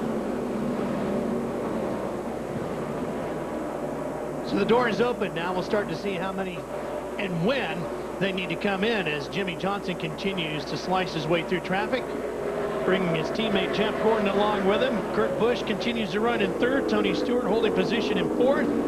Kyle Busch in fifth. Dale Earnhardt Jr. is up to seventh, and he's the only car in the top 10 right now who is in the top 9, actually, who is yet to win this year. The best we've seen him run in a long time. Here comes Matt Kenseth. Marty. Matt Kenseth said the car was a little too loose in the middle, especially on that run. They're going to go down one round on the track bar and give him 4 tires. What he wanted in the middle of that run was the lap times of the leaders. Knowing how he fared with him, hung it in the top 10 that entire run. Matt. And the 18 of Kyle Busch making his way down pit road in the 18 car. Be interested to see if they back up on the wedge adjustment that they made on the previous stop. Absolutely. You can see they're going to make a chassis adjustment on this stop as well. He was a little too tight in the center. Marty? Casey Kane leaving his pit stall just now, Matt, after a track bar adjustment. He said the front end was better, but the back was still loose. Kenny Francis made the call, 1 round down on the track bar and 4 tires for that 9 car. Lindsay? Marty, Carl Edwards had started out very strong, but they had slipped all the way back to 14 because he said he was too loose on the beginning of the run. What they're going to do, give him 4 tires, take a quarter round of bite, and 4 tires and fuel.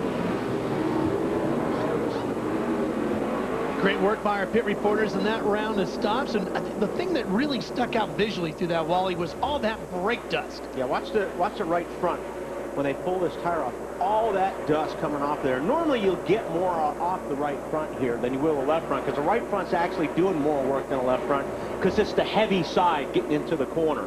So you'll actually have more brake wear and heat over there. But that's quite a bit. Here comes Tony Stewart, Lindsay. Yeah, Tony Stewart coming in. He will get 4 tires this time. Tony just said he thinks the car needs the wedge back in it, the track bar down to help the car, because what he wants it to do is rotate better in the center of the turns, Marty.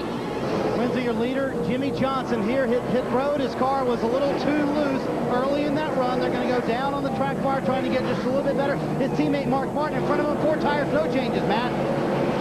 The 2 of Kurt Busch already in. Air pressure change in 3 of the 4 tires. Trying to help him most cut through the center of the corner. Meanwhile, Jeff Gordon, he's in as well. Gordon had trouble with the car, extremely tight and also extremely loose off chassis adjustment.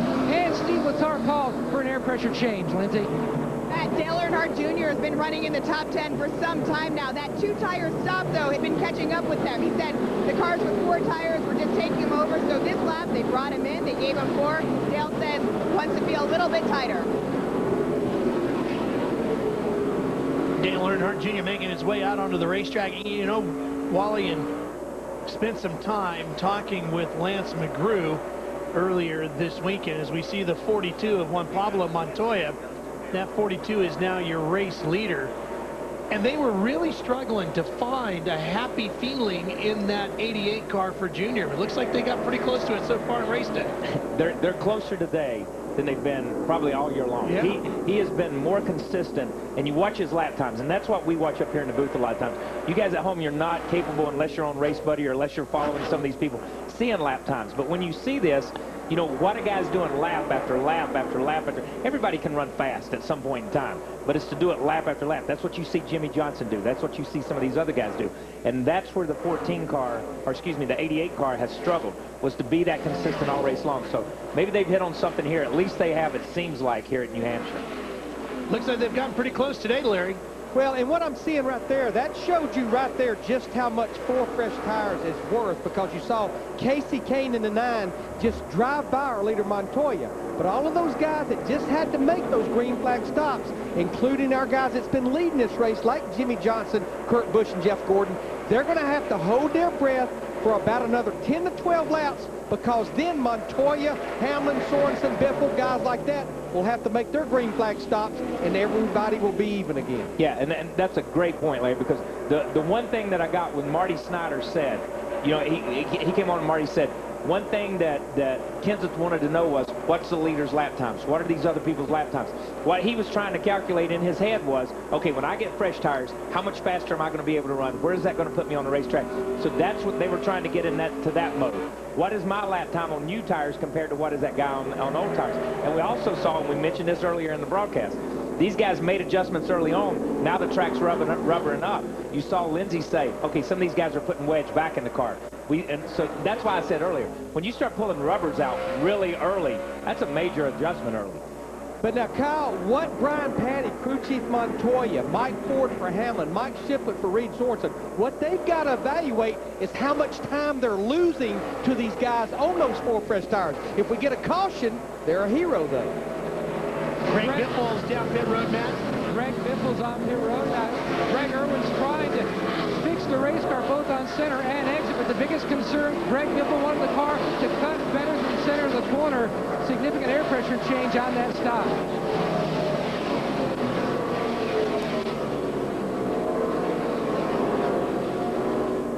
Back to the front we go, and Montoya continues to lead. Yeah, his last pit stop was on lap 61, and here he comes now.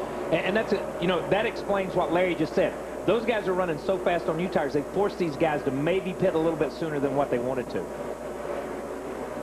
Matt, you got 42. Absolutely. Brian Patty calling into the box. We're looking to pit on lap 131 is what they were looking at. Cleaning the grill. You can see significant chassis adjustment.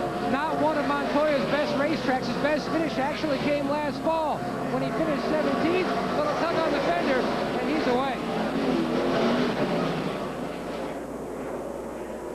Hey, Larry, I got a question. I mean, you got, like Kyle said, some of these guys making these huge adjustments early, taking those spring rubbers and stuff out, and the track is now changed and is actually coming back. Some of these guys going to get caught out, perhaps? Maybe some of the guys that didn't make those big adjustments, waiting for the track to come back? I absolutely think, Wally, and far be it for me to second-guess some of these greatest minds in racing on pit road, but I felt like they were swinging for the fence way too early with this green racetrack, because you know what? Yeah, it's easy to pull a spring rubber out, but it's a little complicated and time-consuming to throw that spring rubber back in. Yeah, I mean, that's what I was thinking. Some of these guys, it seems like maybe they were putting up with their car not handling as well early, hoping that the track did rubber up. And some of these guys that pull these rubbers out, like Kyle said, that's a big adjustment, and that's hard to get back to. It's hard to make those adjustments when you take that rubber and get it back to where it was with the rubber. Well, I like what Steve Addington with Kyle Busch did. He made a simple adjustment. He put some wedge in it, and then you heard Matt Yoakum talking about, okay, they're going to start taking some of that wedge back out. Right. And Larry, Matt, that's exactly, if you look at the trends for this race for Denny Hamlin, he started off loose. They made a number of adjustments on that first stop, pulled the spring rubber. Then the car went to the tight side, made more adjustments. Then it went back to the loose side. Track bar and wedge, along with air pressure change on this recent stop, trying to find that balance for Denny Hamlin. One of his best racetracks never finished. Worse than 15th, but you heard him tell Marty Snyder earlier in the day.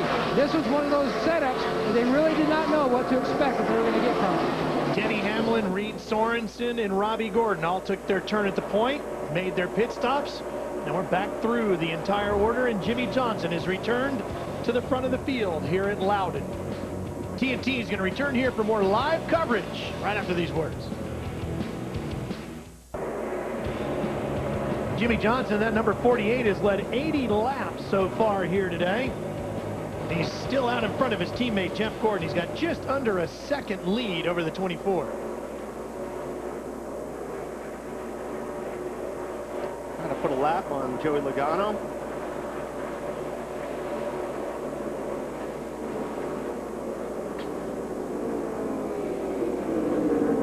Problems can happen on pit road in a variety of ways. Watch what happens to David Reagan here.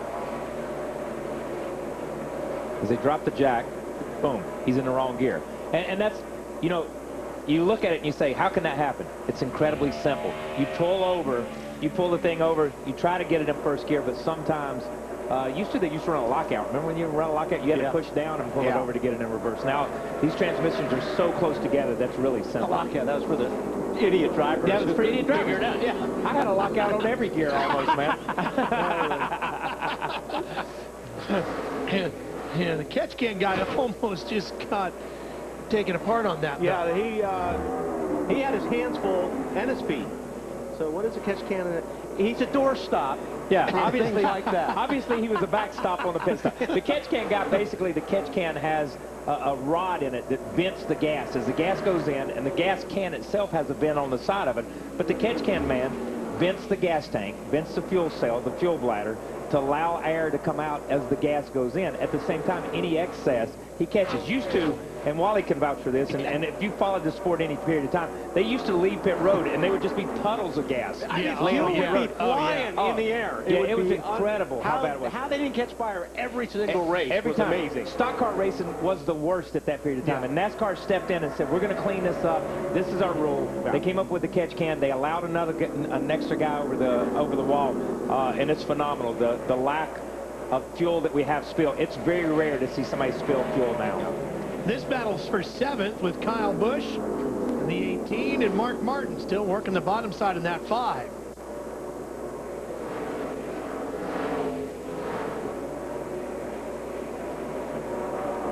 Mark's right there. He just needs to get a little bit further up on the 18 in order to kind of roll through the center. But I'll tell you, Marty, Mark's car, he's been working the bottom quite a bit today.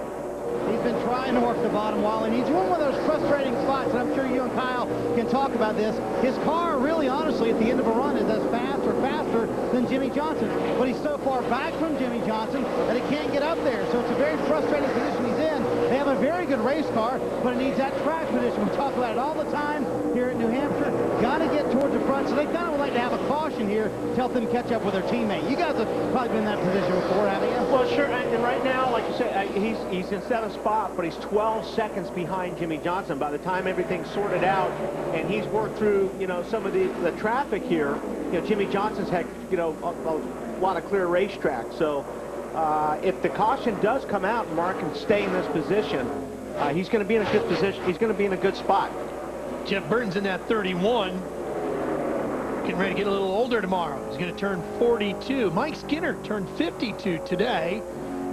And Junior Johnson, the great legend of NASCAR, 78 today. Okay, that's okay. We can talk about Junior Johnson. He is a legend, and he's the guy. All these other guys, we just talk about him in comparison to Mark Martin. Mark Martin's 50 years old. He's the guy still doing it, still getting it done out there. Age is not an issue anymore. Obviously, Mark solved that issue. Now, Mark with 3 wins this year, as Kyle Busch has 3 as well. 10 drivers have won races this year. Those 2 have the most. That guy's trying to join him. He's got 2 already this year. He wants a 3rd. Jimmy Johnson leading here in the New England area. 6th caution of the day here in Loudon, New Hampshire. This one for debris out on the racetrack. Turn 2 is the area. It's going to slow the field down behind Jimmy Johnson. Okay, now that we talked about Mark Martin. This is what he was looking for right now. There's the debris. That's a brake hose, and it goes flying up over the fence, and it's out of there. Nicely done. Who did that for us? Soon to be mounted on a garage wall somewhere after they track a driver down the side. I tell you what, this is going to be good because Jimmy Johnson and Jeff Gordon, those pit stops were really close last time, and Jeff Gordon came out of the pits right behind Jimmy Johnson. One more second, and Gordon would have left with the lead. Yeah, exactly. And that, I mean, that's... never mind.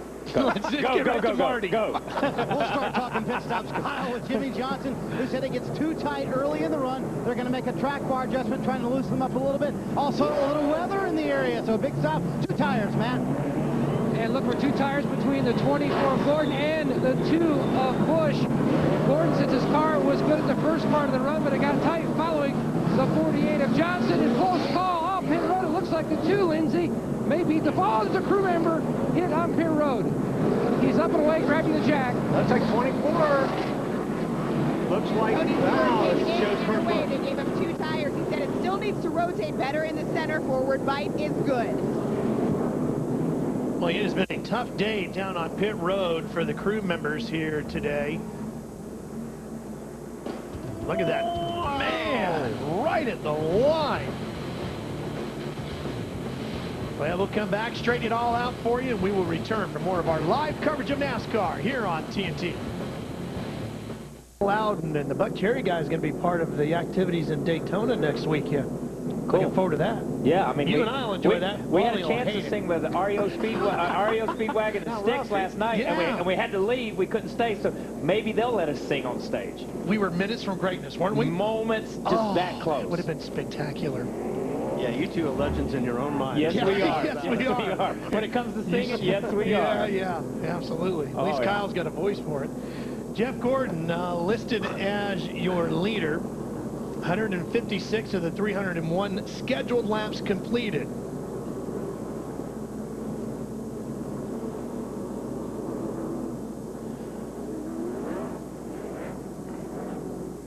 There you see Denny Hamlin, and fans want more TNT coverage. The Coke Zero in-car camera on Race Buddy lets you vote for and ride shotgun with Coca-Cola Racing family drivers.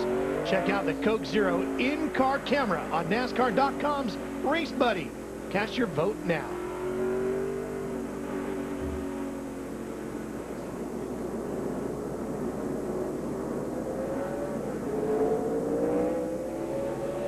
And there they go, the wave around. Wave around cars. So we're waiting to make sure we're a bunch. Yeah. Wow. Man, that's a long group.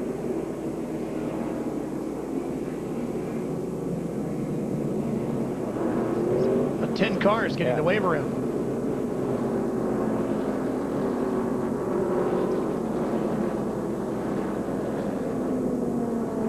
Jeff Gordon going to take the outside lane. Yeah.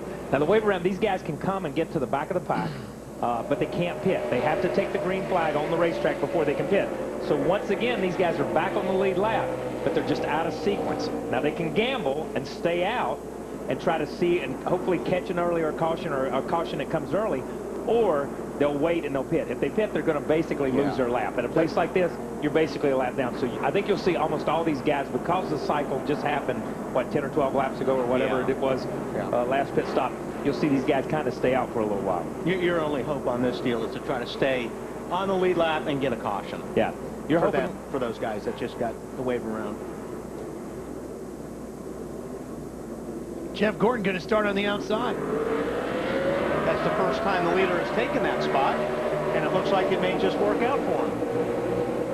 I may have spoken too soon. But, you know, this happened earlier when the 2 took the inside when he was late. And he 48 down, and we're going to go 3 wide. Not going to work. Kurt gets a little sideways coming off the 2. Jeff's going to pull away, and then we're going to go side by side for second into turn 3. Look at Jimmy sliding it in there. Actually, Tony Stewart just avoided 2 wrecks right there.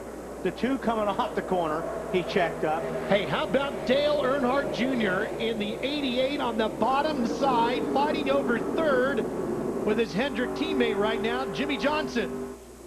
2 car. I'll tell you what, Jeff Gordon and Kurt Busch have raced so close together this afternoon, side by side.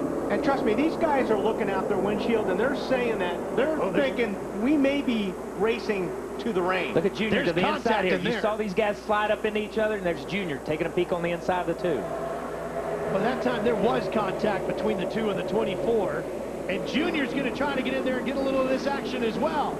Even though there's not a lot of drop-off on these tires, that doesn't mean they stick every lap, okay? Yeah. So you see the 2 drive down in the inside of the 24, but just can't make it work that lap. Especially when you're running in that hard. You know, when you're racing like this, you may drive that car in just a little bit harder than you have been all day, which is going to make the car slide a little bit more than it has all day. When you're running side by side, it doesn't take much before you're into the guy that you're racing. Boy, Lance McGrew and the crew for the 88 have done a great job of dialing that machine in here today for Dale Earnhardt Jr. Gosh, Ralph, you're really right, and it's interesting because Junior had just said that the stop before this last one, it had made the car gain basically a tight condition that he wasn't happy with. So they tried to loosen it up a little bit. Obviously, it's working. But the other thing is, Junior's communication with his team has really improved on the radio. I mean, you hear a lot of, hey, guys, good job, thanks for the hard work. And his crew members have said he's always been good to them, but in the past, it's been more of like an elbow and a thank you, buddy, you know, but he's really taken the time to communicate more and trying to gain more of a leadership role with his team. see he's searching a little bit there. He's looking around for a different groove right now. Junior went up high, saw that worked a little bit better, but I think he's realized that if he's going to pass the 2 car, it's going to be on the bottom. It's going to be on the bottom. But you see right in the middle, the 2 cars better in the middle of the corner. You see Junior go all the way into his door. It's a great in-car camera right here. Junior comes in, he coasts in, and you see he rolls in on the 2 car, and then boom, 2 car puts a car length or a half a car length on him right there. Now Junior's better right here, but right dead in the center of the corner, he gives that little bit of momentum up. Been 37 races since Dale Earnhardt Jr. has last won a NASCAR Sprint Cup Series event. Hang on. Jimmy Johnson broke loose a little bit, lost a spot, lost 2 spots. Lost 2 spots. Look at Truex get a run up off the corner there. And here's a guy that's been leading the whole race. Now, all of a sudden, he's got to deal with traffic and guys bugging him. And, you know, that's the difference with having that. You know, we always talk about the clean air. But, boy, it's a lot easier to be running out front. Sometimes on places like this, I'm not sure it's as much clean air at a place like this as it is just getting into your rhythm. Getting into your rhythm really quick. Well, Marty, what's happened to the 48? He's dropped all the way down to 6 now. Yeah, I bet Wally and Kyle will tell you it's a little different on your radio when you're out in the lead and your radio's completely quiet. And then when you're back here where Jimmy Johnson is right now, it's like inside, outside, inside, outside. But really, this is a part of the run that Jimmy said earlier in the race they are not very good. He said we are very vulnerable in the early part of the run. At the end of the run, though, Jimmy Johnson's as fast as anyone. So I think as it settles out, Johnson will wind up being one of the faster cars. Right now, a little tough to hang on to, though. Very loose. And the problem with that is, Marty, it's just like what Mark was talking about. You don't want to lose the leader. You know, if you lose 5, 6, 7 seconds on the leader before your car comes in, it's really hard to make that gap up. You really have to, you almost have to be good the whole run anymore. You can't give up. Yeah, no, it's just like you were talking about Mark earlier. Mark was so far back, he couldn't give that up again. He's got back up in the race. They can't give it up for the first 5 or 6 laps. Jimmy is 2 seconds down right now to race leader Jeff Gordon. There you see Gordon out front, who's got about a half a second lead, Matt, over Kurt Busch. The previous run route, Jeff Gordon said his car was good. The problem, it was a tick tight because he was following his teammate Jimmy Johnson. Now he's out front, clean air. The trend that they've seen with the 24 car, he's been good from the beginning to the middle of the run, and then it starts to level out. Conversely, the car behind him, the blue deuce of Kurt Busch, his car takes a little while to get rolling. But from the middle of the run to the end, that's when his car is the best. Good on long runs. He just needs a lot of laps now to show it. Jeff Gordon has led 38 laps here now today. 168 laps completed here at New Hampshire. NASCAR Sprint Cup Racing from New Hampshire International Speedway. Brought to you by Coors Light. It's the coolest thing in the hottest sport. The Coors Light pole position alerts on your cell phone. Just text RACE to 42100 to sign up. By Sprint. The Now Network. By Aflac. Get the Aflacs at aflacracing.com. He's been looking out through their windshields, watching that weather out there. Now, as we were driving in here this morning, we were commenting on how you're always going to get a little rain when you get up here, but today was really the worst weather we'd seen all weekend in the morning. Been blue skies. It's been really beautiful. They've had some rain, but it's come and gone, you know, over the weekend. But, you know, this is good conditions. The wave buys are jumping up and down right now because this is exactly what they were hoping for, was this caution. Well, here's today's field summary brought to you by Burger King. We've had 8 leaders, 17 lead changes, 7 cautions for 24 laps, only 5 cars listed as out of the event here this afternoon.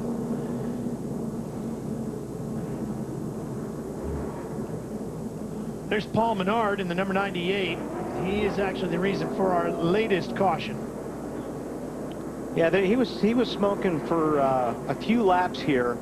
Looks like the left front is either locked up or something is. That thing was just locked up. It was just locked up. That's what the smoke was coming from, was it was locked up, and that's why it wouldn't turn. Yeah. Obviously, I wondered, I'm thinking, why's he got a left front and he's going to hit the wall? You know what I mean? Yeah. But it was just locked up. It just would not turn. Then it was just shredding parts and pieces as he tried to make his way back to the pits. That'll happen. when you have no tire on there. On those rare occasions when you have no rubber on the wheel, it will happen. What do we say? You leave hot magma. That's it. All over the track. I love that. Magma. Hot magma. That is quite possibly the first time in the history of NASCAR television the word magma has ever been used. Yeah, I bet. Gordon went to the outside again. Worked pretty good last time. Why not, right? Yeah. Yeah, but he and Kurt Busch have been playing this game all day. Yeah. Inside, outside, inside, out. You know what I mean? So, I mean, he knows Kurt's better up off the corner, or was earlier. You know, so if he goes there, he just takes out that move away from Kurt. He just needs a half a car length getting into the corner on the 2 car. If he does, he's going to be good off of turn 2. But if Kurt Busch runs them side by side through the middle of 1 and 2, then Jeff's going to have his hands full. They've raced each other very hard already this afternoon. They've definitely swapped some paint. Most of the time it's been pretty clean. After that last restart was fairly aggressive. Okay, most of the time, that first half of the race. Yeah. Okay, now we're going to see. We'll see if the 88 Junior makes it 3 wide going down, because these guys are going to start looking for the apron. Trust me, this time of the race, you can see more and more guys dropping down low. Well, here we go again. Coming to the green flag. Back underway. And Gordon gets a great start. Junior did not. Look at Junior. Trouble! Oh, that's going to turn Truex. And Truex is going to get right into Burton, and we've got more problems. We got all kinds of people. Kevin Harvick, Brian Vickers, David Reagan, Yeah. Casey Mears is involved in that. Oh, what a mess for the 8th caution of the day. Lots of RCR cars sitting in that shot. And there's one of them right there. I think Kevin all 3 Harvick. RCR cars got in it. Yeah. Harvick, Burton, We didn't see and Casey Boyer. Mears. Oh, yeah, Boyer was not in it. And I'm going to tell you, Truex was a factor. This was the guy that had a shot at running in the top 5 and possibly putting himself in position to win the race. These guys were good today. I'm curious to see. I'm curious to see if it all checked up and just was a. Watch the 88. 88 got sideways. And he's got Truex right behind him. And Kyle Busch. Kyle couldn't really go anywhere. No. So Rudiman gets turned.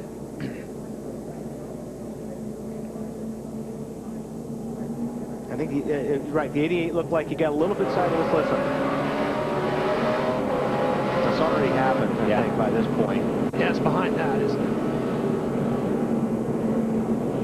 That was just one of those chain reaction deals. Kyle Busch was already up close to whoever he was next to. You see him down on the bottom. You see the one has to check up. Kyle tries to squeeze to the right. And they, you know, whether Martin came over or whatever, there just wasn't enough room. Doesn't really matter. I mean, it's just everybody going for the same spot. And you know, when the 88 spun his tires, he goes to the inside. So now all of a sudden it looks to Kyle Busch like it's a 3-wide racetrack. You see the 88. Look at how far over he comes over. You can't see it from that angle. But the 88 or the 18 stuffs it up in there, and the 1 follows and then comes back to get around the 88. Yeah. And there's no place to go. That is strictly racing. And I know everybody, watch the 88. Well, we're already past it again. They're already into it. It's just, like I said, it's just a chain reaction thing where you're only talking about inches here. Yeah, and that's you don't nobody's have a lot fault. of room to work with. When somebody checks up in front of you, you're just hoping you don't get run over, and you're looking for real estate to try to get out of the way. Yeah, watch this from inside the 6 car. Look, this is brake smoke right here, and he still gets in the back of the 83. Boom, there he is. All of a sudden, the 83 goes by to the 83's in it also. But, I mean, think about this. Think about when you're sitting at a stoplight, and this is the 31. 31 goes inside. He thinks he's clear. Boom. He runs right into the 1 car, and you can't see it. Golly. Man. That's a wicked hit right there, man. When you hear that, that's a shot. That was just a hammering, Marty. It was not 45 seconds before that green flag that Kevin Harvick told his crew, every adjustment we've made today has made this car better. What exactly happened? They just started wrecking up in front of us, and, you know, I tried to slow down as much as I could and just wound up right in the middle of it. But I just got to thank all these guys in the Shell Pennzoil Chevrolet. We got our car going really good, and we're starting to make good ground there, and I think we're up to 14th or 15th, and kind of typical of the year. So it's been a tough year, but we'll keep at it. It is unfortunate for these guys. It seems like every time they've had a really fast race car, something like this happens. They get in a wreck, not of their own making. Harvick going to survey the damage now, and there's plenty of it to survey here on the 29 car. Here's a chopper shot. Now watch the 88 car, okay? Just there, comes to the start, all of a sudden, go. He spins the tires, the 1 gets into him. Now the 18 thinks he's got room, like Kyle said, because the 1 car started drifting down. the one car started drifting back up, and Kyle was there. Yeah, and look, you know, you look at this on face value, and all the people that are Kyle haters out there will say Kyle Busch caused it. He didn't. This is a train reaction. It's like leaving a stop sign. When you leave a stoplight, if you're right on the guy in front of you. Now watch this. This is just pure luck. Oh, yeah. Carl Edwards drives through it, and Carl that's pure Edwards, luck. and Carl never turned the wheel. Yeah. These two guys never turned the steering wheel, it didn't look like. But it's like leaving a stoplight. If you leave right behind somebody and they take off. Oh, Martin, And not you know, happy with Kyle Busch. And he's not happy, but I think when he goes and looks at it, he'll realize exactly what happened. Look, we've all been in that position where you think the guy behind you run over you, you run into the guy in front of you, or whatever. But it's not that way. I think when you look at it and you take it back, it's not anybody's fault. Well, our first red flag period of the day as they brought the field to a stop of the backstretch. Contact with the 18, Martin. You seen it better than I did. You know, I'm not sure what happened in front of us. The 88 or the 2 spun the tires. I think it was, I'm not sure who it was, but I was just, you know, staying in line, doing what I could do to get going. You're not, you know, obviously you can't pass before the start-finish line, and I guess Kyle just decided he didn't want to lift. So, you know, just an innocent victim today. You pulled back on the helmet throwing. Is it a little more frustrating when you have a car that good? Yeah. We've had a tough season, you know. It's been tough, and this don't help much. A lot of times when you have a car that you feel like can win the race, makes it a little more difficult to swallow, doesn't it, guys? Yeah, it does, Marty, and this was a place he was really looking forward to a good run. Martin has finished in the top 10 in the last 4 races here at New Hampshire Motor Speedway. Right back into the garage area. Here's Marty. Well, Ralph, that wreck certainly not kind to Richard Childers Racing. 3 of their cars involved in that incident, and really kind of the way the year's gone, hasn't it, Jeff Burton? What was your take on that, and 3 of your cars involved? I mean, how can you get past that? You're right. It has been that kind of year. But you know what? I really disappointed with the finish, obviously. But we ran really well today. I'm really proud of how we ran. We were really competitive. Given the right track position, I think we were as fast as anybody. And that's what I'm going to take from it. All we can do is we didn't do anything wrong today. We didn't cause a wreck. We got into a wreck. I don't even know what happened. And it really doesn't matter. We got in it, and we'll go build some more stuff and come back. I'm really proud of everybody because we ran really well today, and that's really, we needed a good finish for the points, but we need a good run so we can, if we run well enough, the points will take care of themselves. Still plenty of time. 9 races is an eternity in this sport. Think about the chase is 10 races long, and think about all the stuff that happens in 10 races. So this is 9 races. We still can do it. It's going to be hard, but I believe we can do it. You and I have talked for a few weeks now and praised the double file restarts. Is this maybe the one downside to the double file restarts? Well, everything you do has a positive and a negative, and you hope there's more positives than negatives. There's no question that the double file restarts are going to make more excitement. They're going to make more aggressive racing. When you have more aggressive racing and more excitement, you're going to have more wrecks. And that's just how it is. We've wrecked here on single file restarts too. Let's be clear about that. And there's no question that it's going to be more aggressive. But hey, that's what racing's all about. And it was our turn today to get in it. And it's a good thing Jeff Burton keeping a positive attitude about it, Ralph. Well, all 4 RCR cars, Marty, were running on the lead lap and in the top 17. 3 were involved in that accident. 48's not firing up, was he? Nope, he is not fired up yet. Clint Boyer was the one lone RCR car that got through that entire mess. Cars are fired up. Ernie Irvin. Well, I was going to say that, well, but Larry's last couple of years, he was paid millions not to listen to the driver. That's good. I'm going to tell you what, that accident right there took out some good cars that could change the complexion of the race. When you look at RCR was having a good run. Jeff Burton's attitude was great because what Jeff said was, we didn't get the finish we want, but we were running competitive. And that's the first time the RCR cars as a group and as a whole have had top 10 or top 15 cars. Truex, I thought Truex was the fastest car in last practice yesterday, so I thought Truex had something, and he was coming. He was there in the top 5 or 6. So when you look at it, I'm not sure it's going to change the point situation any and how we look at the chase, but it is going to change some of those guys that are fighting.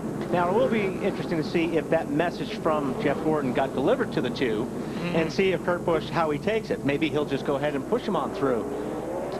So if we see Kurt get to the corner and not turn, we know that the message got delivered. Well, yeah, but sometimes when that message delivered, it's like, oh, yeah? Oh, really? Okay, we'll see about that. I mean, normally when those messages, when those messages get delivered, normally it doesn't intimidate the other driver. It just ticks them off a little bit more. So I'm looking forward to this restart. That's where I'm going with this. 4 Hendrick cars in the top 6 right now. One of them is your race leader, Jeff Gordon. He's going to bring the field off of 4. And here we go again. Jeff got a good restart right there. Every restart has been really good. He's cleared them by a car length by the time he gets to 1. So the thing is, you see all that stage ride down there on the bottom. Jeff had to tiptoe through it, but Kurt had to run right through it. Oh, we got a man, corner wall. is that Ryan Newman in the back. Yeah. Newman just walls it coming up off of 2 and the 39. There's right back in there. I'll tell you what, Kurt Busch is still hanging in there. He's not afraid to go up in there, is he? Jimmy Johnson right there with them.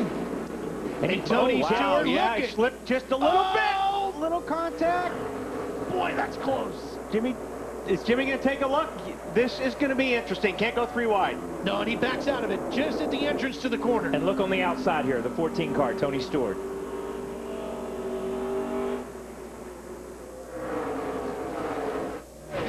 Boy, it just takes one little slip, and you've got 2 or 3 guys trying to pass you. Jeff just knew he had to get down in the corner. When he drove down in the corner, caution up here. Caution out again. The 20 car, Joey Logano. And you see the flaps up on the front, which means Joey has spun, obviously, all the way around. It seems like to create that on it, guys. Help him up and get...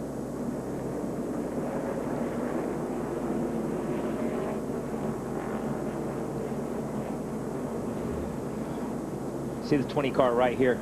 There's a lot of cars down there on the apron. I mean, there's a lot of cars. Oh, no, something definitely. Yeah, left front tire right in front of down. you. Clear low, clear low. Yeah, his left rear was clear there. His left rear was cut when he got to the corner. You see it was already cut and down by the time he got to the corner. Yep. Joey out of Middletown, Connecticut. That could have been contact. And this could have been with the 39 in that crowd.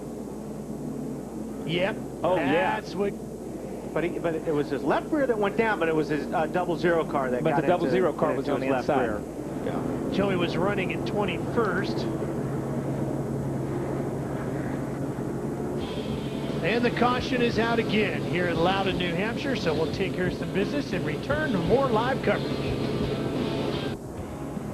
Circulating slowly around the 1 mile oval here in New Hampshire. Our 9th caution of the day. We've had 34 laps under caution. Ralph Sheheen, Wally Dallenbach, Kyle Petty with you in the booth. These guys have had a lot of practice. 24 on the 2. Yeah. The 2's going to get it figured out, I think, eventually. He's got to. Eventually, that's what we said last week, too. I thought somebody was going to figure it out on the 9 car, and nobody ever figured it out. The 9 car had some great restarts. Casey Kane had some great restarts last week and was able to be there.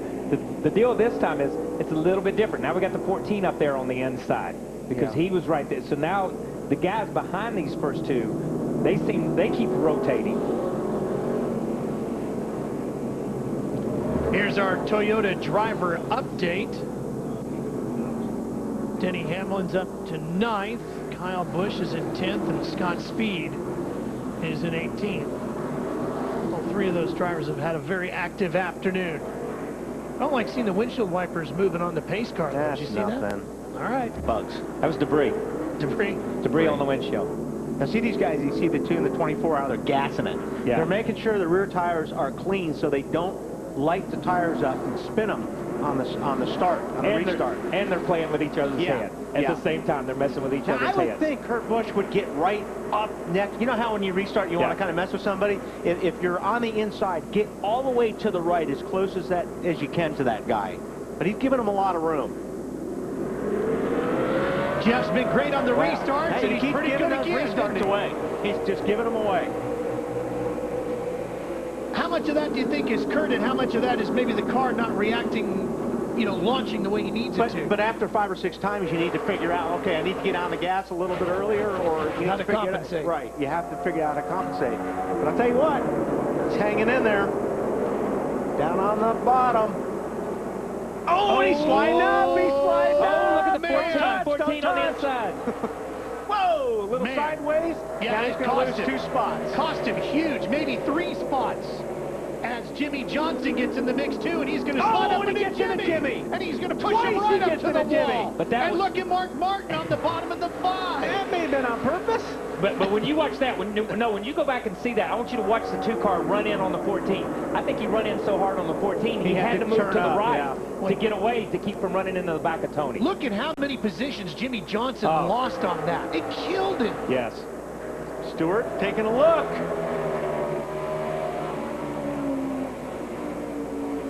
They better not let Tony get to the front here. Yeah. Not the way that this thing's been working the last few laps. You hear him on the gas. I was going to say that. Just caution is out. 10th caution of the speed day. in the wall. Wow. Scott Speed. That hurt, I'm not going to lie. Did you hear him? That hurt? That hurt. I'm not going to lie. Not going to lie. That hurt. Hey, how about Sam Hornish in the 77? Yeah. All the way to 4th. How about Nice this is job. turning into a Team Penske against Team Hendricks here when you look at this. We're doing pretty good with these yellows right now. I'm okay with them, I guess. Doing an awesome job on these restarts, man. They're good. Yeah, maybe we'll get a chance right here to go back and see this deal. You see the 2-car. He's already been passed by the 14. Now, as he goes down, he's got his left front right, and then he goes up from the other angle. But you see, he's got the wheels cut to the right, so he's just run down in there. He's saving himself all the way up, and it just happened to be Jimmy Johnson was there to actually help save him. Yeah, those old drivers always used to tell you, you watch him right here, this is off the corner of the 14 car. And right there he is, you see that wheel, and it just works up the racetrack. Those guys did a great job behind them. And don't forget, those two guys were kind of together last weekend in a little situation. Yeah. Remember Jimmy Johnson, and here's Speed. And, wow. Yeah, somebody had already thrown him. Tagged him. Yeah. Jimmy Johnson's now listed in 10. He was right up in it. Good to see Scott Speed get out of that car and walk away. We're coming back for more. Hang on, you're coming on in to the New Hampshire Motor Speedway. Flying in over the cars parked out over the backstretch. Looking down on this big 1-mile oval. They call it the Magic Mile here in Loudon, New Hampshire. Let's check out a fresh take brought to you by Subway Restaurants. Subway, eat fresh. And let's go down to Larry Mack. Well, Ralph, if you remember before the race, we looked at the race trends or the race averages. This is the last 8 races here at New Hampshire Motor Speedway, the July race or the late June race. And when I look at this, what I'm seeing now is you see the average number of cautions has been 10. The last 2 races here has been less than 10, but as you see right now, we're under caution number 10. So I think we're going to obviously have more. The record is 17 back in 1994, but don't forget, no matter how many green flag laps we get, the last caution flag, the average comes out somewhere about 29 laps to go. In fact, 4 of the last 7, not including last year's race, it was rain shortened. 1 came out in the last 15 laps. And I think that's where the double file restart, Wally, shootout style is going to be big. Great.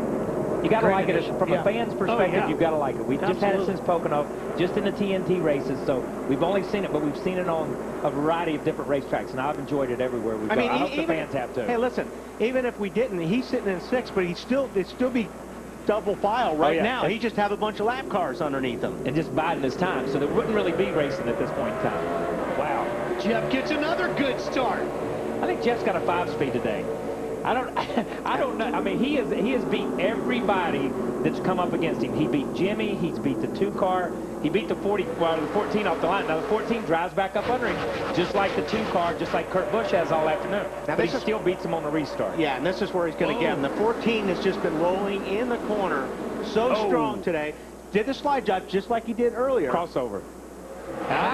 Not quite, Gordon though. tried to respond to the inside. But you're right, just like he did earlier, just like we were talking about. He goes in, and Tony's he controls that thing. He controls it with the steering wheel, he controls it with the brake, and he just lets it float off in there, and when he thinks he's passed you, he jumps off of it and lets it float on out there. But the thing is, he's driving it in deep, and he's letting that thing in to where it does slide, but he's not out of control doing it. The car feels good enough to him where he can get away with that and not lose it.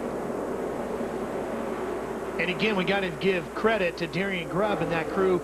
Tony Stewart wheeling a backup car here this afternoon and doing a fine job. They have once again brought a great piece of equipment to the racetrack. I'm not giving them any more credit. Every time we go somewhere and they drag out their backup car, they win the race. Yeah. Just race your backup car, man. Just forget the primary. But I mean, those guys do. I mean, you can't give a team enough credit for preparing a backup car. I don't care who they are. Gordon's not. No, he's not giving up. Not at all. Well, neither is Kurt Busch. He's coming back into the picture. The two to the bottom side of Gordon. And it's Sam Hornish just lingering back there in fourth. Wayne Lindsay, Sam Hornish having a great run in that car today. Ralph, that's absolutely true, and it's interesting because he only has 3 top 10s so far this season. He had said after final practice that he had battled conditions that were loose off, basically, and couldn't run the bottom in that final practice, but now he's found that letting off early, really floating into that corner, is working for him really well. His team's giving him a lot of encouragement, accolades, trying to get him another top 10 at least. Well, he's having a season-best run here right now. If he can finish fourth or better, his best effort so far this year, Larry, a 6th at Richmond. Well, what I was going to say, Lindsay just mentioned 3 top 10 finishes, but Kyle and Wally, look at where his top 10s were. Phoenix, Richmond, and Pocono. A lot of similarities here in New Hampshire. Yep, he likes the flat tracks. Yeah, got some good point. Got a good feel for him, you know. Yeah. Take care of your stuff here. You're looking good. Just And you take know care what? of your stuff. He knows how to get around Indianapolis Motor Speedway. Yeah. And I'm telling you, he's racing in a place that he's not used to racing. Here's Hornish up there racing with Kurt Busch in front of him, Kyle Busch behind him. You know, he's got Tony Stewart.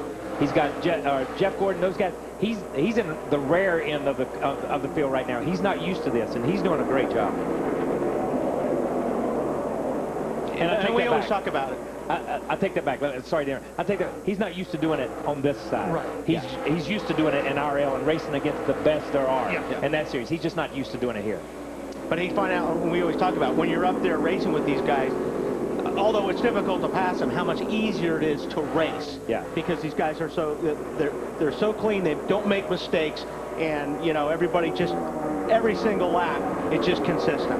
What a difference a year makes for the Penske team. When Kurt Busch and Sam Hornish were really struggling last year, and look at where they are here today. Yeah, and we talked to him. You know, we talked to him at Michigan. We talked to was it Michigan? We talked to Kurt in the truck. Yeah. And I think Kurt was very complimentary of what Strimmy had done and what Sam Hornish and Sam's ability to step it up this year. We see Junior in the 9-car racing here, but I think he was really complimentary of where Sam had come from last year and struggled the way he did to be back in the game this year. That's a good fight there, too. That's over 8th position. Casey Kane holds it. Junior trying to take it away, and here comes a 48 of Jimmy Johnson, and they're dragging Reed Sorensen with them. And Reed was very good here in practice in that 43. Yeah, we talked earlier. You know, the 29 car, Reed, and the 1 car of Truex, they were the 3 of the fastest 5 or 6 cars in practice. But, you know, here's the 48 car. The 48 car got knocked all the way back to 9th or 10th. He didn't end up back there. He doesn't need to be back there, and he's trying to get back up there. But you see, he's got no Goodyear on his left side tires. He's already worn the sidewalls out of these things from that little skirmish with the 2 car. Marty, he's slowly working his way up there. Yeah, getting knocked back tonight is never fun, is it, guys? Jimmy Johnson certainly experienced that. And remember what we talked about early in the run. We've only got about 35 laps or so until these guys will have to pit. Earlier in the run, Johnson not that good. Takes a while for his race car to come in. So all these cautions, all this tight racing really hasn't played to Jimmy Johnson's favor. What they want, green flag, long runs. That's what's best for this 48 car today, Ralph. We've run 204 laps, Marty. 40 of them were under caution here today. And you could see, you know, what we were just talking about with Sam Hornish. You know, Jimmy Johnson's having to deal with all these guys right now. You know, Casey Kane and Sorensen and all these guys. He's not able to use the racetrack that he's used earlier when he was leading the race. And he didn't have anybody bothering him, and he was just flicking off those laps. Now, every time somebody comes up here and puts a fender on him, it slows his lap times down. Now he's 5.5 seconds behind the leader. And that's what kills you on these situations. Even if you've got a really fast car, when you're in traffic, you lose time.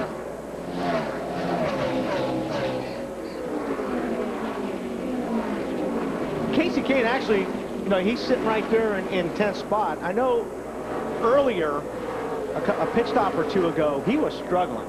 He was way down, and he was, you know, just hanging on. So whatever changes they've made to that 9 Budweiser car have worked, because now he's hanging in there and right you know, now. they're coming off a win, so obviously they have some momentum with Casey. But those guys have been impressive with the 9-cart Richard Petty Motorsports. They've made adjustments. There's a couple of races we've been to so far in the TNT broadcast where they would adjust themselves out, but they could adjust themselves back in. Here it seems like as the racetrack has either come to them or they've adjusted themselves into it.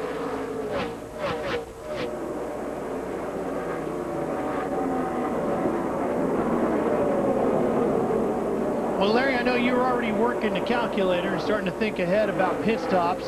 208 completed. What are you thinking there, crew chief? Well, there's no question. When you're here, as critical as track position is with 93 laps to go, you have to be thinking about it. What I'm seeing is kind of following up on what Marty was talking about. When you look at our top 10 cars, they pitted back on lap 153. With the 75 laps you can run on fuel plus all these cautions, I'm saying somewhere between lap 240 and 245, they're going to have to be on pit road. Then you look at cars like Reed Sorensen, Greg Biffle, Matt Kenseth, Bobby Labonte, guys like that pitted on 171.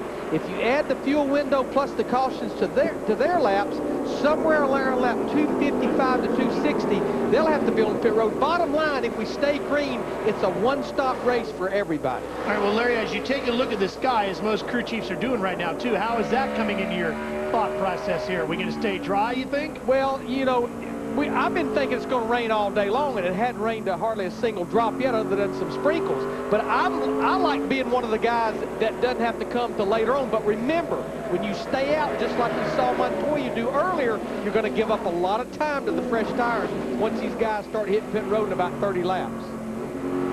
Inside there, inside. At your bumper, still there. At your bumper, you're pulling him. All clear, all clear. Good job. Jimmy racing with his teammate Dale Earnhardt Jr. See, but, you know, Jimmy's lap times when he was up front, you know, are right now, obviously, they're slower because, like I said, he's in traffic. He's losing time to the leaders every lap. Now when I talked about it before, he was 5.5 seconds. Now he's 7.5 seconds in just 3 or 4 laps. But he got around Junior. That puts him up to 8th. And he has led the most laps here today, going back to what you were saying earlier, Wally. He led 93 laps today when he was just clicking them off. Yep. And you see go all the way up, and you see there's the track position. Wow. There's Stewart, the leader. That's a long ways. Big lead for Tony Stewart right now. 17 laps he's held the point this afternoon. We'll be right back for more from Loudon.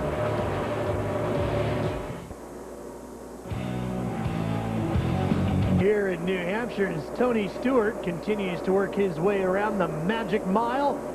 Jeff Gordon trying to chase him down. That's the fight for the lead. Separated at the line by half a second, and Jeff picked up a 10th that last time around. Well, we went earlier through the field and we discussed who was running in the top 10. Nope, the 99 now making his way down pit road. We were going to do the through the field, Lindsay, but how about we talk about Carl Edwards instead? Yeah, let's do that. Carl Edwards has 2 top 5s here in New Hampshire. He's not happy with how the car unloaded, but they've gotten it back to an okay place. However, he has dropped some position. They're bringing him in right now so they can give him 2 fresh tires. They're hoping, obviously, that this will be the last stop. If they can get him off pit road quickly, they'll be excited so the car can take advantage, get better track position, and carry on from there. That was strange. You don't see Carl. You don't see him drop the jack like that and a driver just set like that. That car, it was hesitated for a split second. It's almost like Carl thought they were going to change 4. You know what I mean? That, or I don't know if they were done fueling. They may have been waiting on fuel. But yeah, that's a good point. That's a good point. Trying to pack it full? Yeah, they may have, just like he said. They have to get that car fuel. Let me tell you what Bob Osborne and Carl Edwards is doing. Remember all the races they gambled last year? They got right to their fuel window to get to the end of this race, and they have made what they intend on being their final pit stop. But what they're going to have to do, they're going to have to do some nail biting for about the next 20 or 25 laps. But what they're hoping is they're going to get advantage of these 2 fresh right side tires as well. They're rolling the dice that this thing is going to stay green. Okay, so Larry, what you're saying is they're conceding the fact that they can't outrun Stewart or the 24 or Kurt Busch and those guys. So the only way to beat them is to out-strategize them. And Kyle, you look back at 2009, they won 9 races. They maybe only had the best race car at about 4 or 5 of those races. And also, Larry, you got to look at, he's the only car 1 lap down. So all he needs is the lucky dog. Exactly. So, I mean, they're rolling the dice. Remember one of my keys, roll the dice. And I think that's exactly what these guys are doing. But they had to make sure that thing is full of fuel.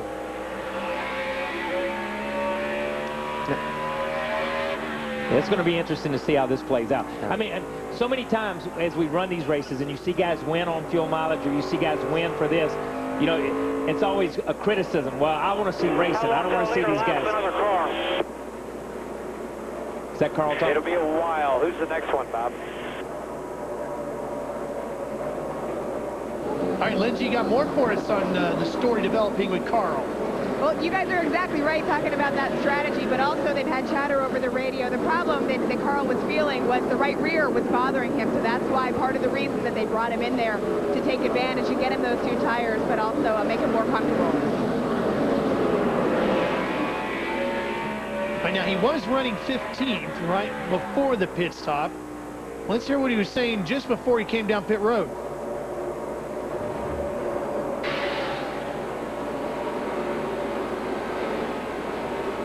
Got a wheel falling off. Hi, bud. If you think something's wrong, let's pit. Got the 31 car slow up ahead. Coming to you this time. Coming to you. It's unusual, though, for a wheel to feel like it's coming off that late in a run. That late in a run. He had to have had something else. Or I would say he would have had something else, because most of the time when a wheel is left loose, you start to feel it easy, and then all of a sudden it goes. But it's not. It's not going to last like 5 or 6 laps. Yeah, it's not going to last 25 or 30 laps. That's right. Not that drastic. And I mean, you know, he said, I got a wheel falling off. He didn't say it was loose. He didn't say it was vibration. Yeah. He felt like, and he came in the next lap once he made that call. Yeah, that changes everything. Whether this is strategy or not, it dictates their strategy. Right. And I think that's the key. That's the key. It's dictated their strategy, just like Larry was laying out a strategy that they had played in the past. Obviously, they've been down these roads before intentionally, and maybe this is not an intentional course they wanted to take, but at the same time, they weren't outrunning these guys. They were just running with some of these guys. They were 14th or 15th, so they've really got nothing to lose by short pitting, gambling, and hoping the thing goes green. But, in Larry's words, there's a caution within the last 20 or 29 laps of the race, which changes everything. Well, just standing in victory lane, what it's all about. Doesn't matter how you get there. That's exactly right. Check cash is the same, and the trophy still goes on the shelf in the same place.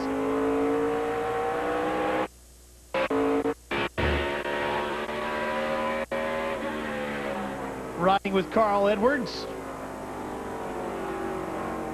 And that lap, he was probably the 5th fastest car out there in that area with those with 2 fresh tires. fresh right tires on it. Tires make you feel good about yourself, don't they? I mean, no matter what's going on, you put tires on and you feel good. You all of a sudden you go, oh yeah, I can drive again. I can drive. I am a good driver. Look at me pass everybody. Well, Lindsay, now that they've bolted some confidence onto the side of the 99, what are they saying about that wheel problem? Well, they're talking about it, and they just wheeled off a couple wheels here, and you're right that it was a loose wheel, that was the problem that was bothering Carl Edwards. So that is why they brought him down. From here, they're trying to talk about balance right now. That's what they're asking Carl to tell them about on the radio. He says it does feel better, and they're just going to try to break away and get on up as far as they can. Wow. That's amazing. That's really strange that it went that long for a wheel to come loose.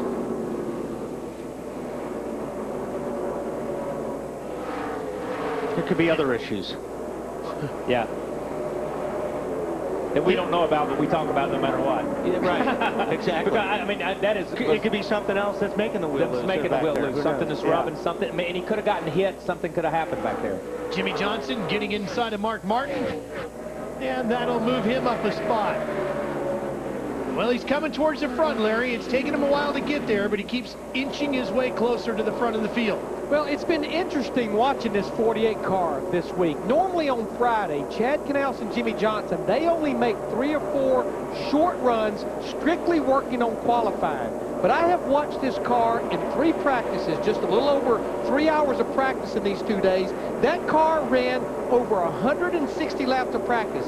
If you remember in the NASCAR Live pre-race show, I mentioned this starts the race to the chase. They come in here 4th in the points with a great lead, 293 points over the 13th place car. I think what we watched this weekend with a pretty good race car, Marty, this group is testing, preparing for when the chase starts right here in 2.5 months. Testing a little bit, Larry Mack, that's exactly right. But Chad Canals told me this morning, not testing as much as they were last year. Last year, they came with a completely experimental setup. This year, a little more conservative because they feel comfortable with their baseline setup. Jimmy, pretty quick right now, and everybody closing in on those green flag stops about 5 to 6 laps from now. Oh, here's the 18 in, Matt. Kyle Busch is in, track bar adjustment. Says the car just absolutely will not turn. Good on entry, but it's also a little loose late exit when he gets up by the wall, trying to get the car lifted up on the left side. A little bit of time, he's away.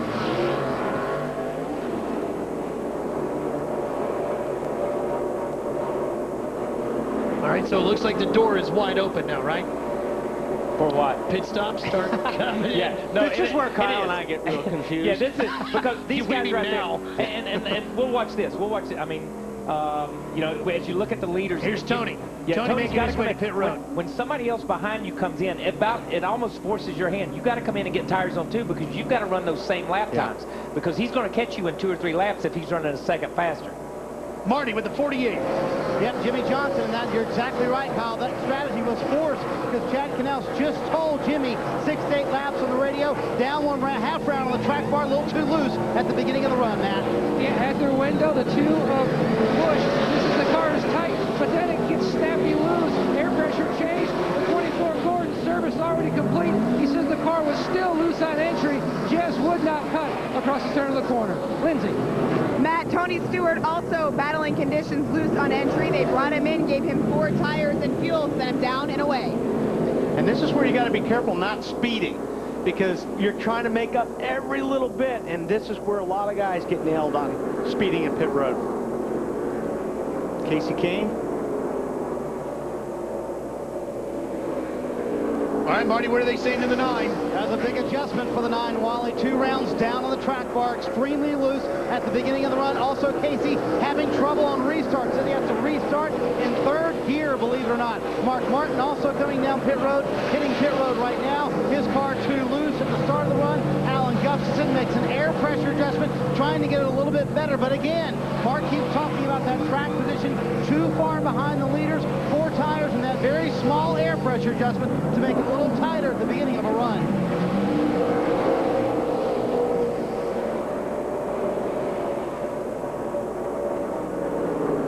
And Elliott Sadler slides in for his service. Here comes Greg Biffle. Let's go back and take a look at Tony Stewart's stop again. Seemed like it took a little while. Well, right there towards the end of the stop, let's take a look. It looks like they get, I got hung up on the right front, lug nut. And we saw this same thing happen to this, was it Pocono? Yeah. It was one of our earlier races, but you heard Tony give him encouragement. Don't worry about it. We'll get this thing straight. The difference is this is a green flag stop. Okay, those were caution flag stops, and it was okay to lose a position or so. When you lose on a green flag stop, when you lose that extra second and a half, that's 100 yards, that's 50 yards, whatever it is on the racetrack, and Tony was out in front that much.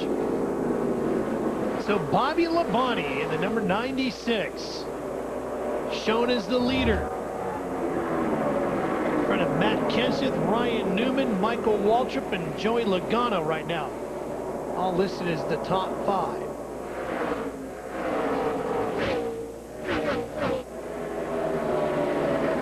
Bobby's last pit stop came on lap 171. That's the same time Kenseth went in.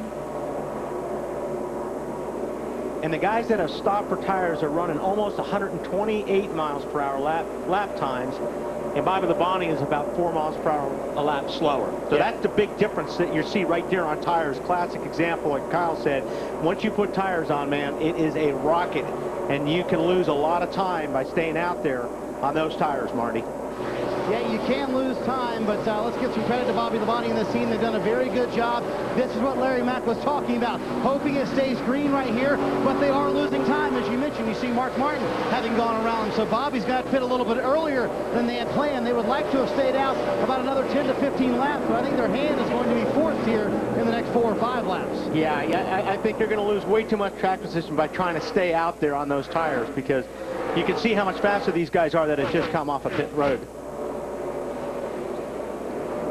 Well, the guys in the top 11 are the ones that still need to come in. Bobby Labonte all the way down to John Andretti. It includes Kenseth, Newman, Waltrip, Logano, Rudiman, Stremme, Keselowski, Casey Mears, Smith, and John Andretti. You know, and this is hard when you're a Bobby Labonte. You're looking in front of you, and these guys just drove past you, and they're driving away. You look in the mirror, and there's guys running you down, and it's like, how much longer do I have to stay out here? How much longer do I have to hang on to this thing? And they're like, 5 laps, and then the next time you come back, well, just give me 7 more laps. You know what I mean? They just keep adding to it. And you're telling them, listen, I'm going to wreck this thing. Yeah, I'm just because you have hanging no on. idea how bad this car is handling right now. And that's the crew trying to play a strategy, and the crew chief trying to play a strategy to get people a lap down in case the caution does come out.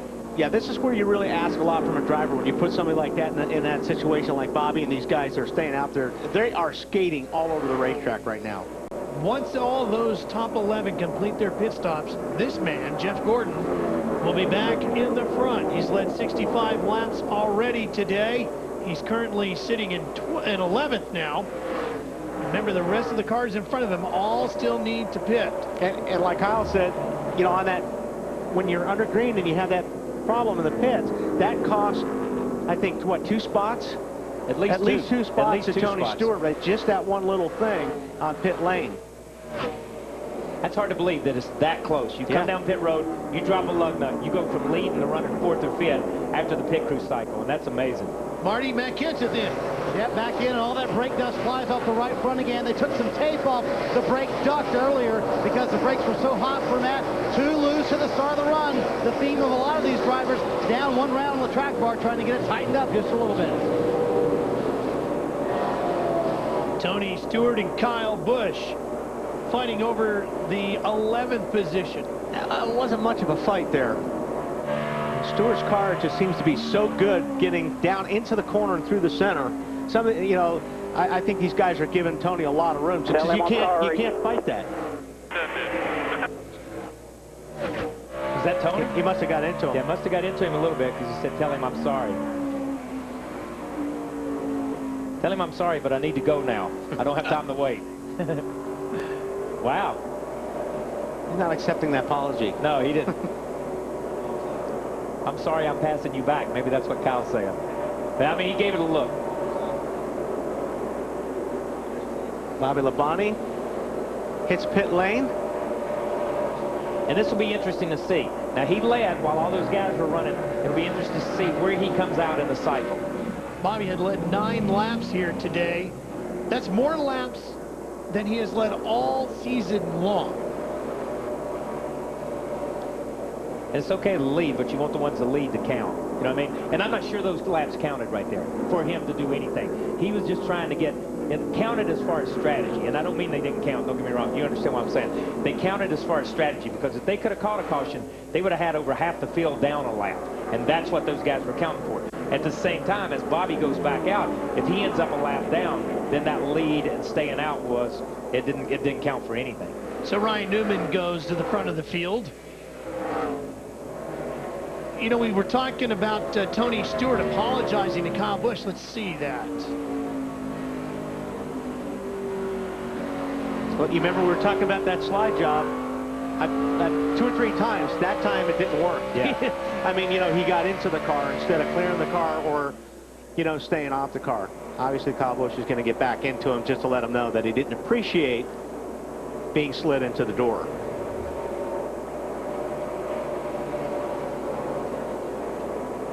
But you see Tony's car is so much faster. Tony's car, you know, you gotta. Yeah.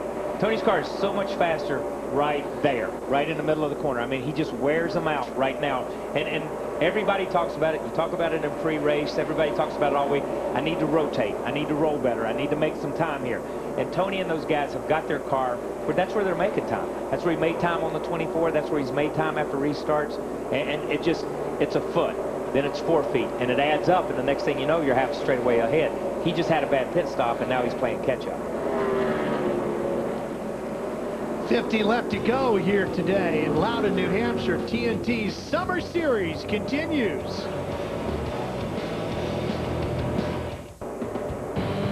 Brian Newman continuing to lead here in New Hampshire. He's been up front for 9 circuits around the Magic Mile.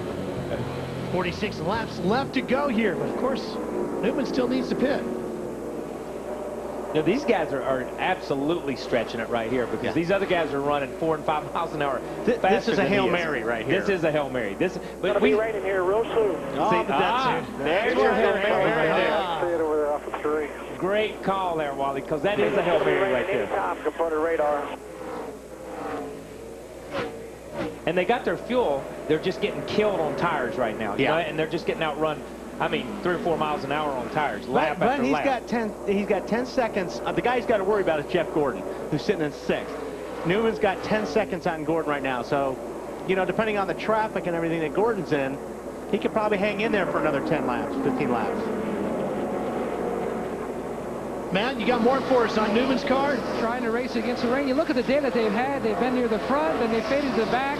He went back and forth between extremely loose and also too tight. Bounced it off the wall once, and now they're in a position. Rain's in the area. That's where they're battling. The last pitted around lap 183. Right now, he says the car is tight. They're just trying to wait out and see if maybe they can win on rain. They've done it before. Well, the other thing is he's not losing any time to Michael Waltrip. In fact, he gained a 10th on him, and Waltrip sits in 2nd right now. Yeah, he doesn't. I don't think he needs to worry about, you know, 2nd, 3rd, or 4th. He's got to worry about Jeff Gordon.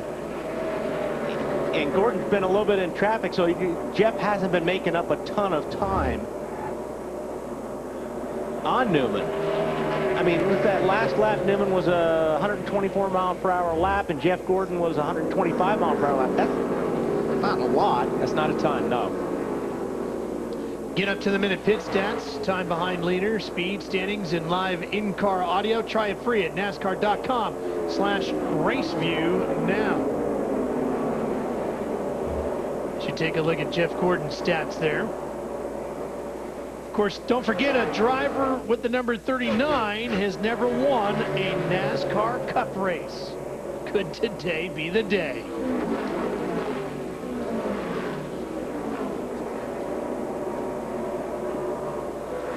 Yeah, Jeff's having to fight traffic and having to work traffic. I think when he gets clear racetrack, he can make a little time on Newman. Now, Michael Waltrip went down pit road, so now Joey Logano moves to 2nd. He's 5.3 seconds behind Brian Newman, and Gordon 9.5 seconds back in 3rd. Yeah, that rain's going to have to come pretty quick here.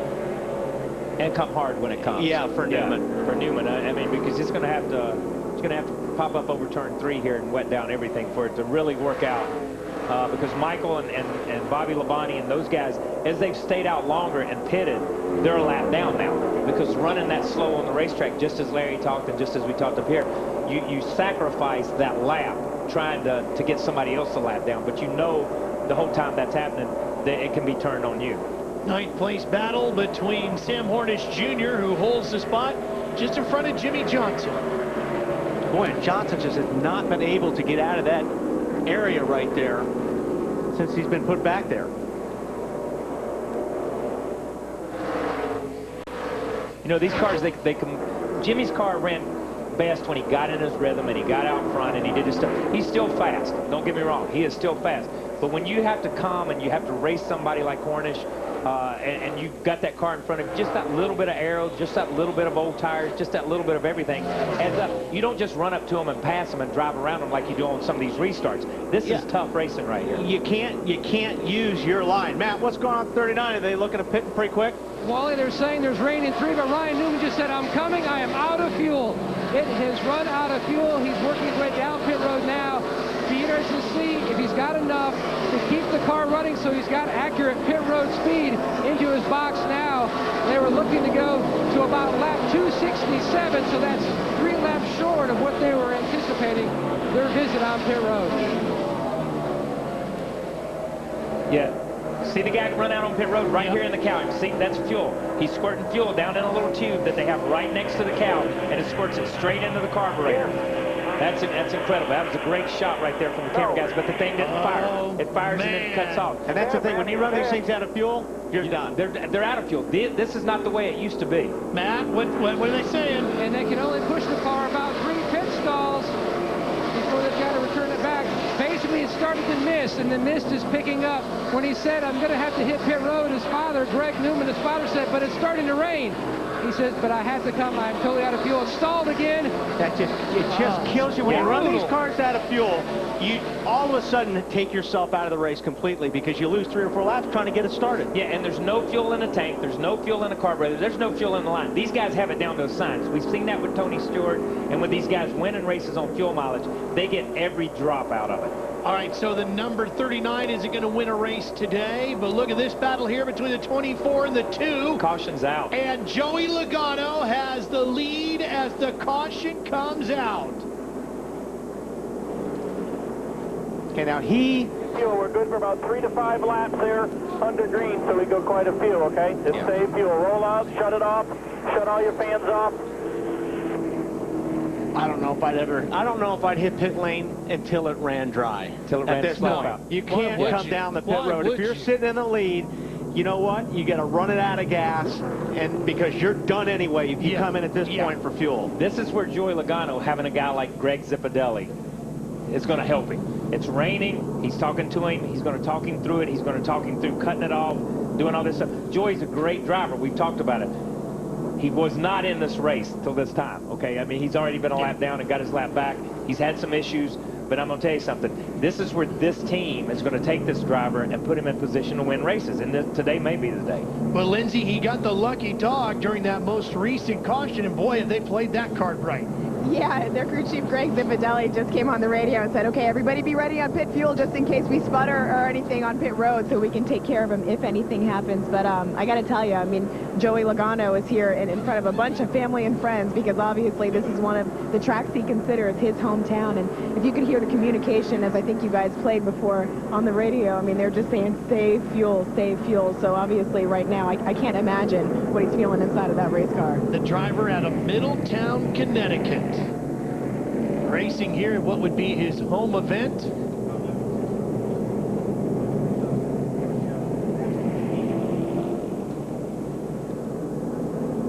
Wait, not even touching that throttle. There's Carl Edwards. All right, Wally, what kinds of things are they doing? Well, we saw it at some other tracks. You see the switches up there.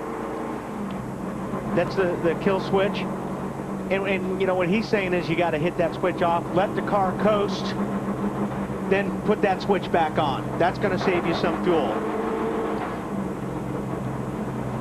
And that's about the only thing you can do. I mean, you know, you're already crawling around this place.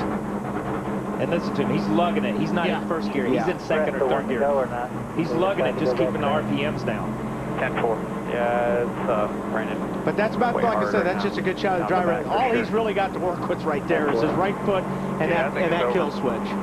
Did you hear that? I did too. Over 3, turn 3 back. The way it's coming, it's bad. Well, Carl and his crew seem to think this one might have a little difficulty getting going again. Well, let's take a look at today's NASCAR Sprint Cup Mobile Now moment. By far the biggest moment of the day. And not a good one for a lot of these guys, obviously. And of course, Joey Logano, there you see him on the bottom squeezing by. Yep. See, Reagan looks, oh, this guy got it made. Man, that was a big hit. And Martin Truex thought it was all about Kyle Busch. And that could have been a big hit. Yeah. Yeah, if he would have released the helmet, that could have been a big hit. And then a big hit in the pocket after that. Exactly, that could have been. We'll find out what's happening down the NASCAR Sprint Cup Series with live race radio, live in-car audio, and real-time stats on NASCAR Sprint Cup Mobile. Visit sprint.com/speed. Only from Sprint, only on the Now Network. So, of course, rain causing this caution, our 10th of the day. We've had 43 laps under caution today. Hey, Joey Logano has won here before, the Camping World E-Series.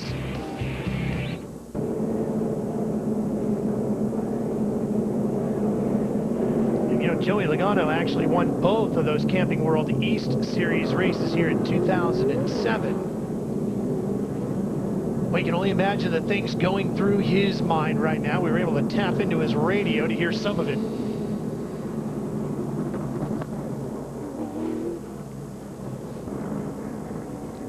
I think he's going to be coming down pit road. There's a couple of those guys that are up there. You got Keselowski in the 09 car. Yeah, 00, Dave Ruderman. Yeah. And this helps these guys. These guys that were trying to save a little fuel, this helps them to bring them down pit road and cut them off. Obviously. That was a stupid statement. Yeah, it really was. Did I call myself on that one? Yeah. I was in shock. We'll be back. The red flag is out once again, unfortunately, here at New Hampshire Motor Speedway due to the rain. Joey Logano's car getting the top put on it, as are a lot of the machines down there on pit road.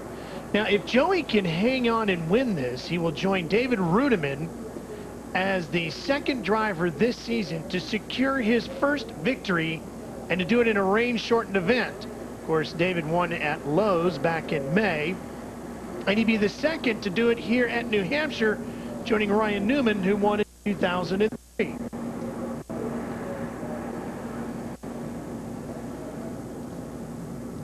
Don't forget, next week, we're going to have everything nice and dry and under the bright lights down at Daytona with our wide-open coverage. I always love watching that race anyway. Yeah. That's going to be fun. That's going to be a fun race to do. Be a lot of fireworks that night, on and off the track. It's just fun because even in the booth, you get in the rhythm of calling the whole race. You just continually go through the thing. You don't have the breaks that cut it up, that chop everything up for us up here too, and it's good. And that's a great race, and I'm looking forward to the double file restarts down there. I'm telling you, I am. It all begins at 6:30 p.m. next Saturday night. Make sure you join us as TNT's Summer Series continues. And you can see the rain is coming down harder, and they're going to bring the jet dryers to a stop because the rain was just coming down a little too much.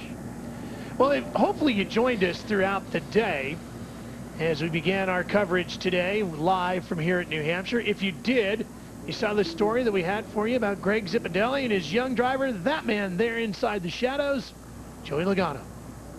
More than anything else from Zippy, and what I got from this kid was he doesn't have that sliced bread attitude. He's got a decent attitude about him. He carries himself well. He speaks well.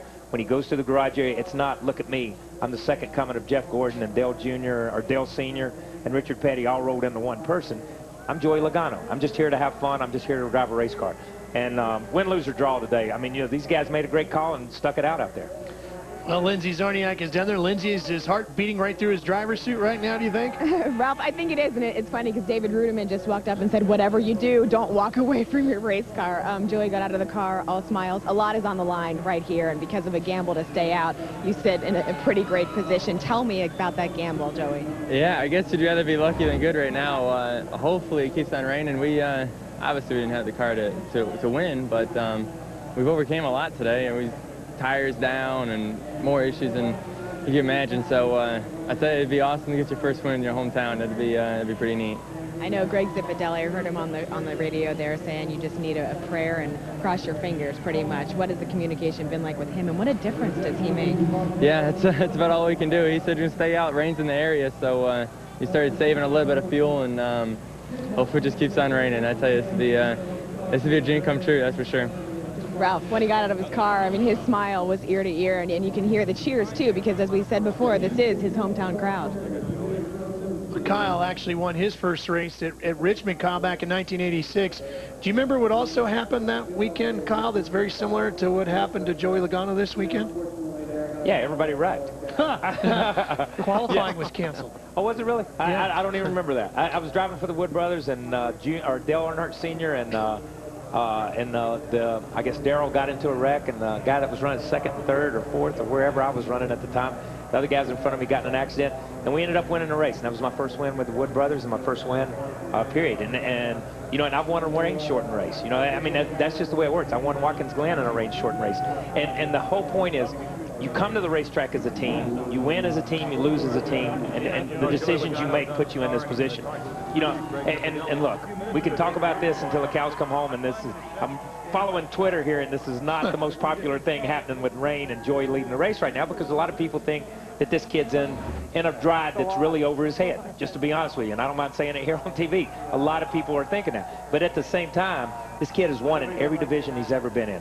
He's come up through the ranks. He's been competitive. He's beat Tony Stewart. He's beat Kyle Busch. He's beat those guys in the Nationwide Series, and he's learning this car. He's just got to get to that point. Now, is this a little early in your career? It's never too early. How many races did you want to win every one you were in? But the thing is, I mean, in this situation, the experience of the team put him in this situation to win. I mean, and you're right. I mean, he's got the talent. No, he wasn't a top 10 car today, but who cares? At this level, you'll take him any way you can get him. That's exactly right. And these guys just gambled, and they put him in this position, and that's a hats off to Zippy and those guys, because they've been here and they've done that. Well, we were talking about it with Ryan Newman, and we were talking about it with Carl Edwards earlier about, hey, it's just strategy. Who cares how you get to victory lane? It's just getting there, right, Matt? It would be pretty sweet for you, because you've been battling a tough car all day, haven't you? Well, we had a really, really good car, and we were, running right around the top 10, and thought we were in pretty good shape, and then got jammed up in that wreck there, just trying to avoid that, and it caved the quarter panel in, and from that point on, you hear those guys talk about side forces and stuff like that, and how aerosensitive these things are, and I never would have believed it would have come into play as much here as it would someplace else, and it's just got to where it was undrivable, so we're taping the quarter panel back together and struggling, trying to get it tightened back up, and Roddy Childers just said, well, we'll come in, we'll try and fix it and do the deal. So looks like it may be over. So yeah, that's a good finish, good day for us. Congratulations, David. Fourth place finish for you. And congratulations to Joey Logano. There he is. He gets his first career win. 19 years old, 1 month and 4 days. His dad comes in to give him a big hug. Just spectacular. And he gets it here at his home track to drive out of Connecticut. Greg Zipadelli and the crew have got their rookie a win. We'll be back to hear from a lot more of the drivers. Logano, the youngest winner in Cup history, breaks Kyle Busch's record here today. Tony Stewart coming over to give his old crew chief a hug. We'll be back.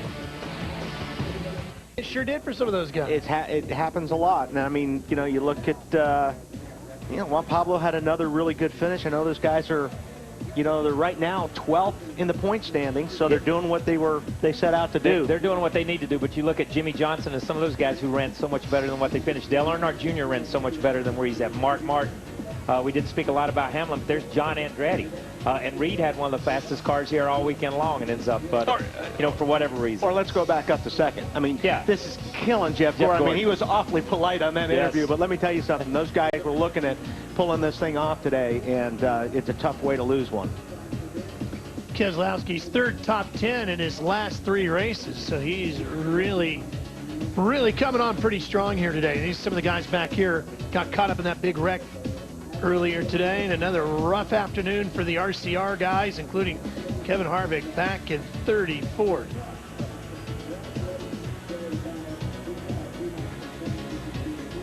Saw Patrick's accident early, and there's David. And I thought Nemechek was going to be pretty good today, and I think he finally just gave up the ghost on it and just parked it. But, this is a place that Joe has really enjoyed and had some success. Yeah, won his first nationwide race here. Exactly.